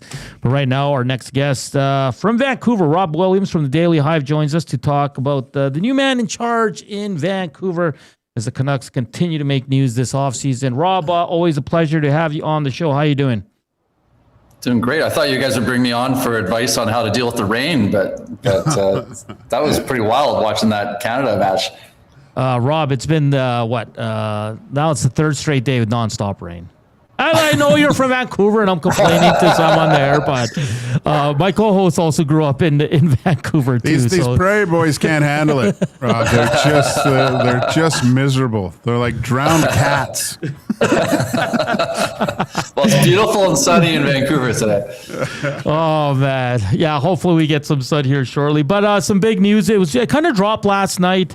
Official today. The Canucks general manager Ryan Johnson announced today that they have hired Manny Malhotra as the 23rd head coach in franchise history. He has tons of experience as an assistant coach, head coach, last 2 years with Abbotsford. It seems, Rob, like this was the choice all along. If you listen to the fan base on radio shows and their tweets and all that, it seems like Manny Malhotra was the guy everybody wanted in Vancouver. Yeah, the minute Ryan Johnson and the Sedins were introduced as the heads of hockey operations, it was all eyes were turned to Manny Malhotra. He was the obvious choice right from the get-go, and Ryan Johnson didn't really hide that. When asked about it, he said that he'd be a top contender, that he would speak to him first, and even kind of outline like the length of conversations he'd have with other potential candidates. Would probably be affected by how that conversation went with Manny Malhotra. So I know just locally here, like there were no discussions about other coaches. It's like, we didn't do any listicles about like all the 10 coaches the Canucks could hire. Like it was Manny Malhotra the whole way. I think it makes a lot of sense. He's so, quite frankly, they should have picked him over Adam Foote. I was surprised that they picked Adam Foote for the job a year ago. It seemed to be a last ditch effort to pick a coach that Quinn Hughes got along well with. And we know how that worked out. But Malhotra, he won a Calder Cup with the Abbotsford Canucks a year ago. Ryan Johnson was the Abbotsford Canucks general manager. The Sedins worked with players in Abbotsford on the ice as development coaches. So to me, it was if the Sedins and Ryan Johnson wouldn't hire Manny Malhotra, then who would? Yeah. So he was the obvious choice. I'm surprised Abbotsford allowed the Canucks to talk to him. No, I'm kidding. So with Malhotra, like I remember, as a player, I remember just a solid defense, great on draws. What's his coaching style, and what type of Like, where do you think the Canucks go from here? Because we saw the defensive kind of play from the Canucks, and it really wasn't there. Yeah, I mean, I won't profess to say that I watched a ton of Abbotsford Canucks games the past 2 seasons, but he's got a great reputation as a really good communicator. I think that's been obvious from even from his playing days. He was always a guy that was going to be a coach, right? I remember when he was played for the Canucks and he played with Vancouver from 2010 to 2013, and when they had the captain skates, it was Manny that would get the whiteboard out and would be drawing up what they're doing in practice. So he was, I think, always destined to be a coach. He's paid his dues. He had a couple years as a head coach in the AHL. He was an assistant coach in Toronto and in Vancouver, totaling 7 years. And I think this is a guy that players are going to. I think players are going to respect him and have faith in him, just based on, the fact that I think he's going to be a good teacher. That has been a real bright spot as Abbotsford has graduated a number of players up to the NHL that, maybe weren't necessarily guys that we thought were going to be, NHL players. They maybe could have been career AHLers, and we've seen a lot of progress from players like Max Sassone and who was playing in the World Championship with the Americans, and Linus Karlsson, who really had solidified his spot on the team last season. So, I think there's a lot of reasons to be optimistic with Malhotra. Rob Williams joining us here from the Daily Hive in Vancouver. Rob, it just seems that after 2 really tough seasons for the Vancouver Canucks, Ryan Johnson, the GM, the Sedins are a bigger part of the organization. Now they get their guy in Manny Malhotra. How's the fan base feeling about all these hires? Seems like it's all positive. And so what's the next step for this team? Is it a rebuild? Is it a retool? Which one is it? Because, a rebuild, fans got to understand, it's going to take some time. Retool, you can get back in maybe a year or 2. What's the plan there in Vancouver? Yeah, so, I mean, I think the thing with Canucks fans, even stretching back to the Jim Benning era, it's been a decade of fans just basically screaming at management and ownership, like, rebuild, do this right, take your time. And, particularly during the Benning era, it was just shortcut after shortcut after shortcut. And I know that, right after they traded Quinn Hughes in December, Patrick Allvin went on Hockey Night in Canada and said something to the effect of like that the Canucks were going to be doing like a hybrid rebuild, and people are like, "What are you talking about? Like, you have nothing right now. Like, burn it to the studs. Like this is something that's going to take a while. Like do it properly." And I think that so much of this has been a PR grand slam home run for the organization. Sedin's obviously beloved in the city. Ryan Johnson, didn't play here that long as a player, but has been in management for a while and has a good reputation. And Manny Malhotra, played less than 3 seasons with the Canucks. I don't know that any player has ever been more beloved in Vancouver with such a short time as a player. But he really was like he was with the team during their heyday. If he hadn't suffered that eye injury, I think the Canucks may have won the cup in 2011. We'll never know. But those are extremely popular people with the fan base. And more than that, though, it's been what they've been saying coming in. They've been quite clear. This is a rebuild. This is going to take some time. They're going to do it right. Henrik Sedin had a great quote at the introductory press conference where he said, like, the fastest way to get to where they want to get to is to go slow. And that was just music to the ears of the fan base, because we just haven't heard that from management in a decade, really. So to be able to do that, the other thing that they've harped on quite a bit is being the culture of the team and changing that culture. And when you look at all of the warning signs about how broken that Canucks dressing room was, I think immediately everyone thinks about Elias Pettersson and JT Miller. It stretches back further, and it starts from the top. Like, think about how Bruce Boudreau was let go in Vancouver. We knew Rick Tocchet was going to be replacing him like a couple weeks before it actually took place. Like, Bruce Boudreau stepped onto the bench for his last game, and everyone knew that was his last game. It's hard to bungle that worse and treat someone like Bruce Boudreau, who long time respected NHL coach, and just treating him like they did. They also criticized him publicly in the media. That falls on Jim Rutherford. That's part of the culture issues that they've had, and that's been a major point that the Sedins and Ryan Johnson have made here, is that they want to get the culture right again, and again, music to the ears of the fan base in that. So, starting with that culture and new personnel, what's the word for the draft? Who's the top name that might pop up, or whoever's available at that position? Well, the most common name in all of the mock drafts is Manny's son, Caleb Malhotra. Yeah.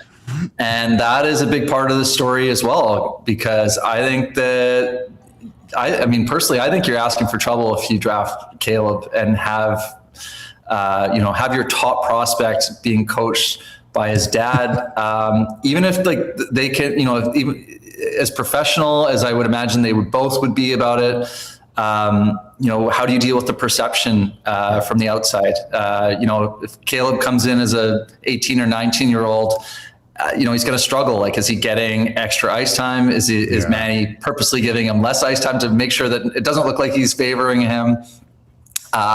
What does Caleb do when he's out with his teammates and they want to complain about the coach, but they don't feel like they can do it in front of him? Does that alienate him from his teammates? There's so many potential issues there. But, Canucks scouts, it's been rumored for months that they are very, very high on Caleb Malhotra. The team does have a need for a center. Really, they have a need for everything. So I think they shouldn't be locked into positional need at this point. But it's going to be very, very interesting. There's talk that perhaps the Sharks will take a defenseman at number 2, and that could put Ivar Stenberg into their laps.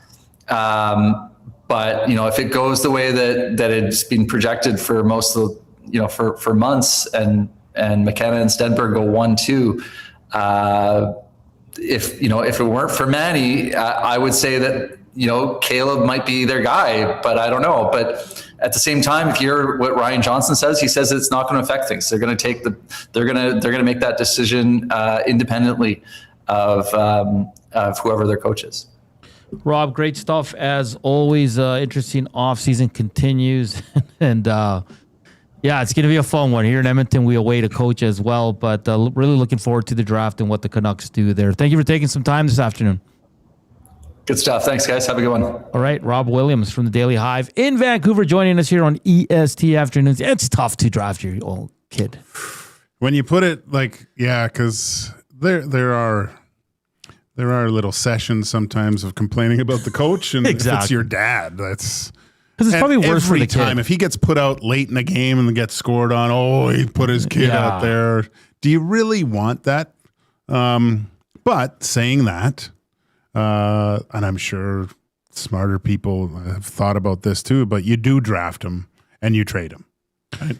Yeah, he's up there for a reason. I was looking at his stats, but you might be able to get someone that's already been drafted, that's been in the American League possibly, and is in that same, just maybe more of a need. Yeah. But I also think Manny Malhotra probably talks with, or the organization says, let's let him build his own path. Let's not take him. I know he's a good player, but that's amazing. Yeah. I'm always fat. I can't believe the lineage of hockey players when their kids are also really good. Really good. Yeah. And you know but I think Ryan Johnson and the Sedins also get that. I think they also said, hey, if we're taking Manny Malhotra as our head coach, we're probably not drafting Caleb. Yeah. I think they made that decision knowing that they can't go there. They could. They could, yeah, 100%. They could at work. I wish my dad was my coach. Yeah. I'd play more. Oh, that was great. But hey, it looks like Vancouver's got the right people in place. Now, I think they're finally getting away from the duct tape GMs, right? Yeah, the quick fix. The quick fix. Because what happens after a while, that thing falls off and floods your basement or whatever, right? Just a memo to Ryan Johnson. Stay away from the anchors on Puckpedia. Oh, please, no anchors. Learn. Change the mold. I know you're out there on the water, but don't. Just change the mold, man. The GMs will start copying you. Just float. Don't drop anchor. We're always brought to you by, or we're coming to you from the William Huff Studio since 1952. William Huff has provided industry-leading advertising solutions for thousands of valued clients. Their unparalleled customer service combined with decades of industry expertise and a desire to make every job the very best it can be is what they call the William Huff Advantage. Visit their website at williamhuff.com. Give them a shout, 780-454-4536. It's time for the Screw. Let's do it. Parlay, we all missed yesterday. We had a nasty... I didn't partake. No, you didn't. Chris S. Kub and I were not close. So we'll try to get back. We were cold last week. We're off to a bad start already. But Gager's back. So maybe that's going to bring us some good luck. Screw it. Let's do a parlay on the other side of the break here on EST Afternoons.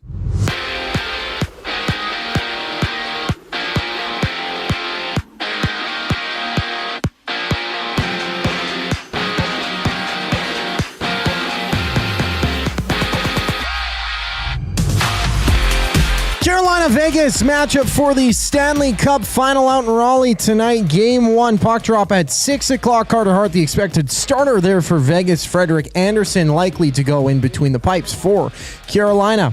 Out in Nashville, the Predators, they've hired Avalanche general manager Chris McFarland as their new president of hockey operations and GM. And with the move, Colorado president Joe Sakic assumes GM duties for the Avs. Elsewhere, Zach Werenski of the Blue Jackets, he's won his first Norris Trophy, being crowned as the NHL's top defenseman in the regular season. To the CFL, the Elks, they've signed national defensive back Tyshawn Blackburn to the practice roster. The former Golden Bear won the Grey Cup with the Argos in 2024. To baseball, the Jays Braves begin a 3-game set just after 5 o'clock. Kevin Gausman on the bump for Toronto.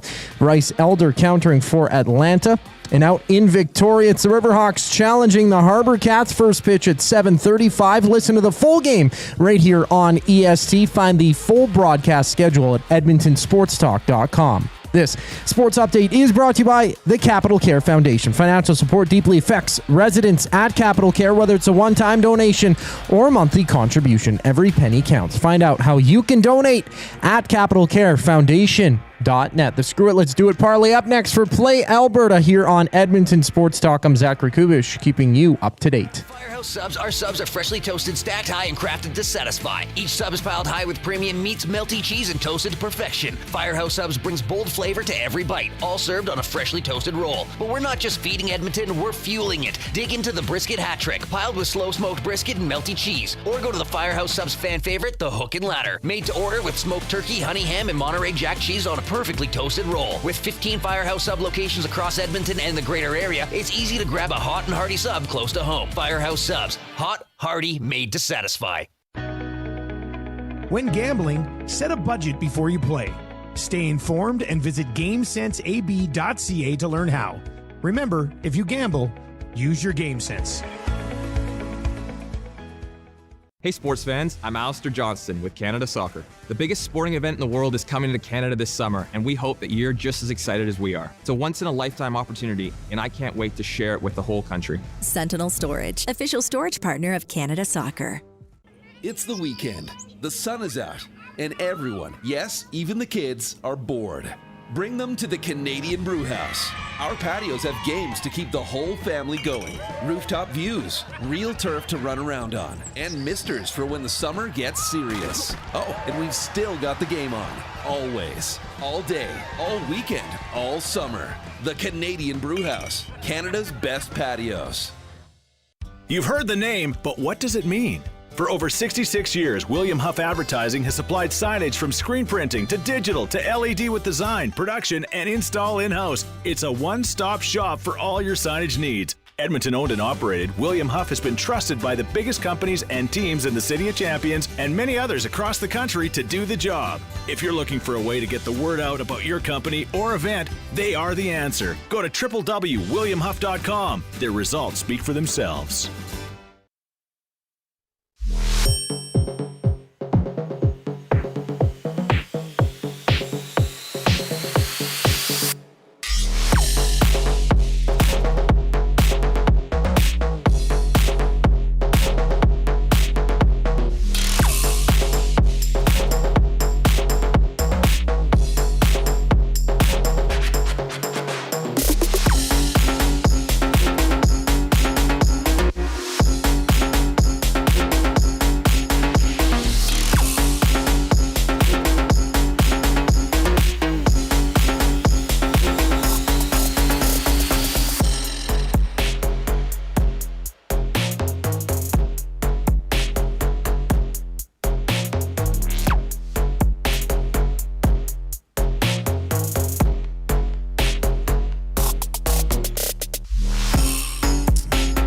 Final segment here on EST Afternoons. Portion of this hour brought to you by the Canadian Brewhouse. Afternoons just got a serious upgrade at the CBH. Happy hour runs Monday to Saturday, 2 to 6 p.m. with deals starting at $3.99. Make the smart move and head to the Canadian Brewhouse. All right, gents, what do you want to do tonight?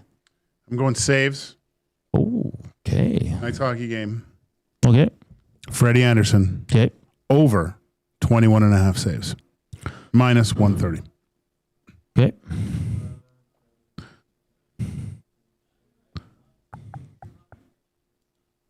That's very interesting.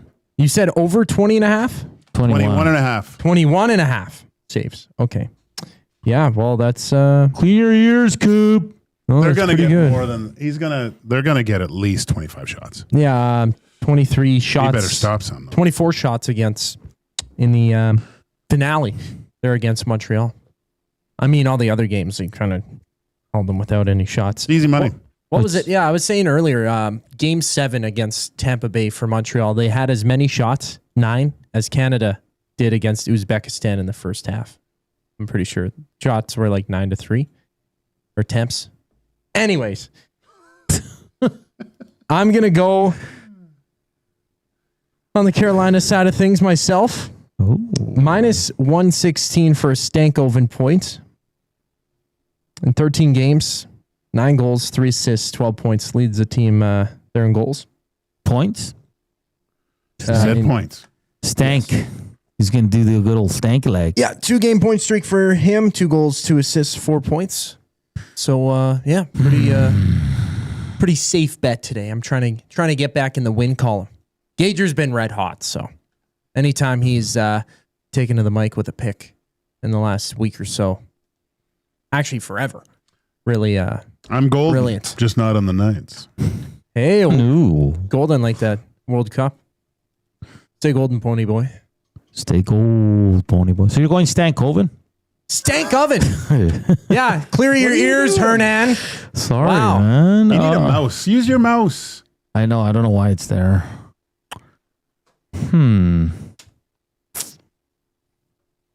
A mouse house. Oh, boys. Just getting interesting. Or what are you thinking of going to the majors? No. I'm sticking with this game. Okay.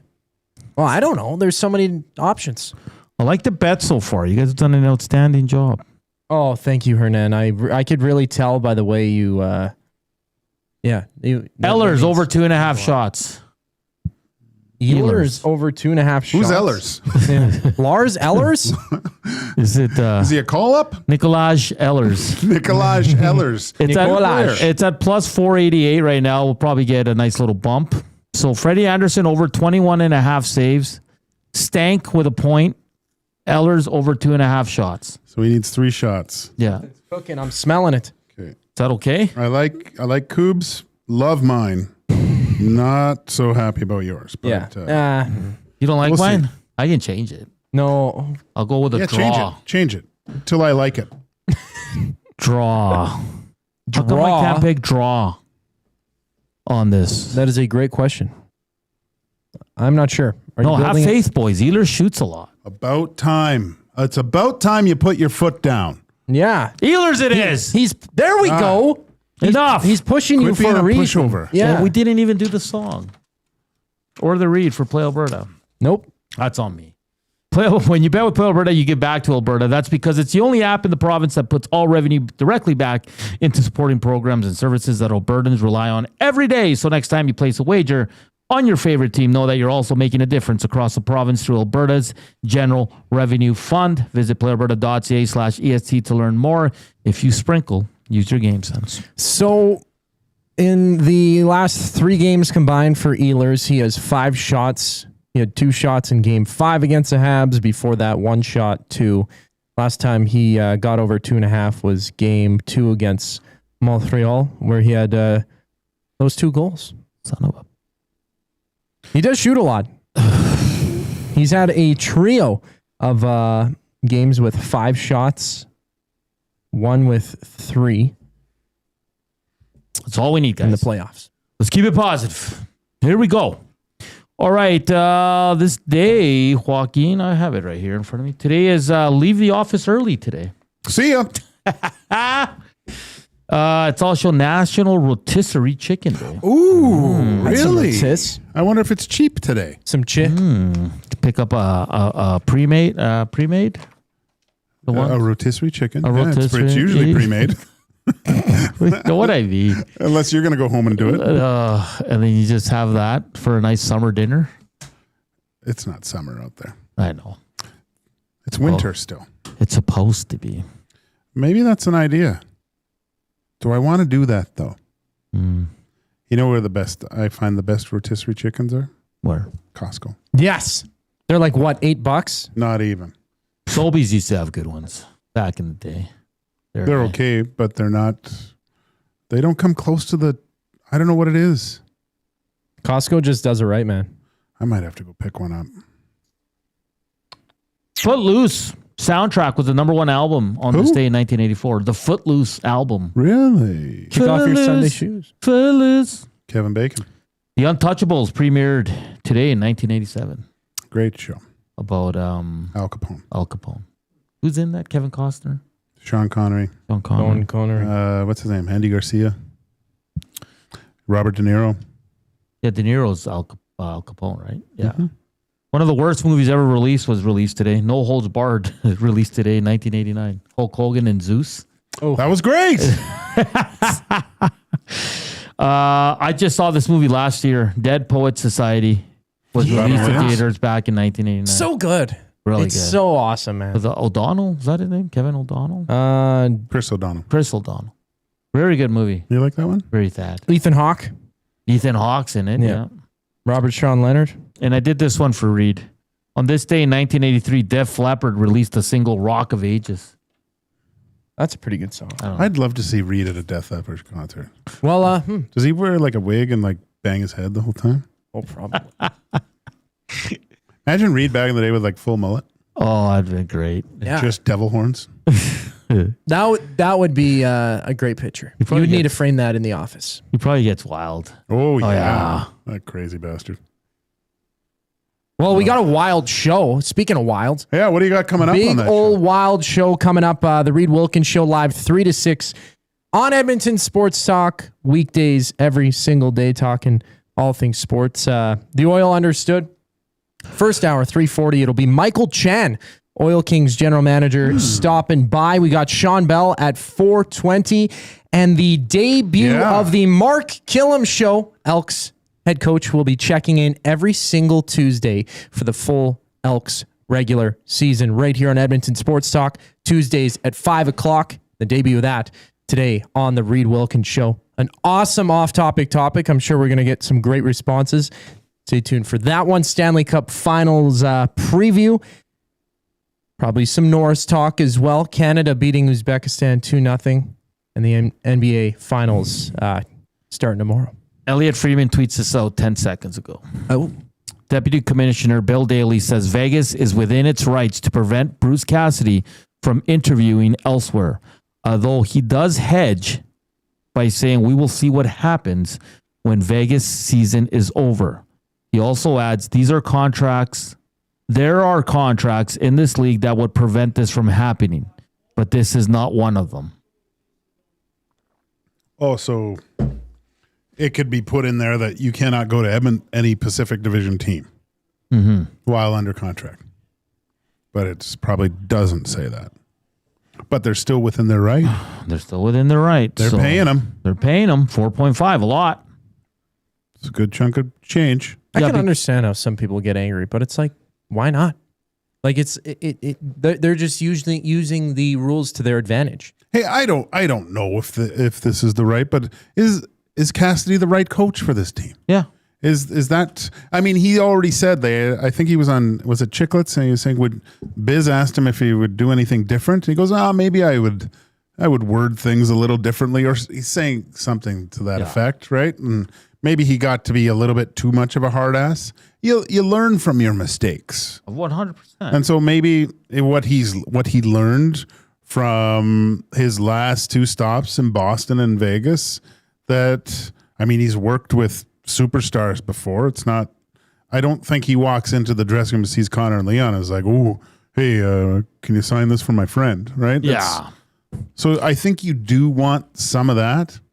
You know what? I was kind of thinking, would Malhotra be a good coach for the Oilers? But I guess they don't want they're not looking for the new guy anymore. They want the experienced guy that's not that Malhotra played in the league, so it's not like he walks into a room and is like starstruck by anyone. No, like I don't think any of these guys are starstruck, and I don't think the Oilers players are like that either. And just more Bell Daily. Obviously, we don't find it unreasonable because we're allowing it to happen. Vegas is clearly within their contractual right to do what they're doing. Bruce knows what our position is, and he was accepting of it. There you have it. Big shout out to Ken Boehlke from Simba in Vegas for joining us, and Rob Williams from the Daily Hive in Vancouver. It was a fun show. Don't go anywhere. Reed Wilkins, Jay Milne coming up from the Reed Wilkins Show. They'll take you right up until 6. We're back at it tomorrow from 6 to 6 once again on Hump Day. For Joaquin and Coob, I'm Hernan saying thank you for watching. Thank you for listening. Thank you for the thumbs up. We'll chat tomorrow. Stay warm. Stay dry. Chowders.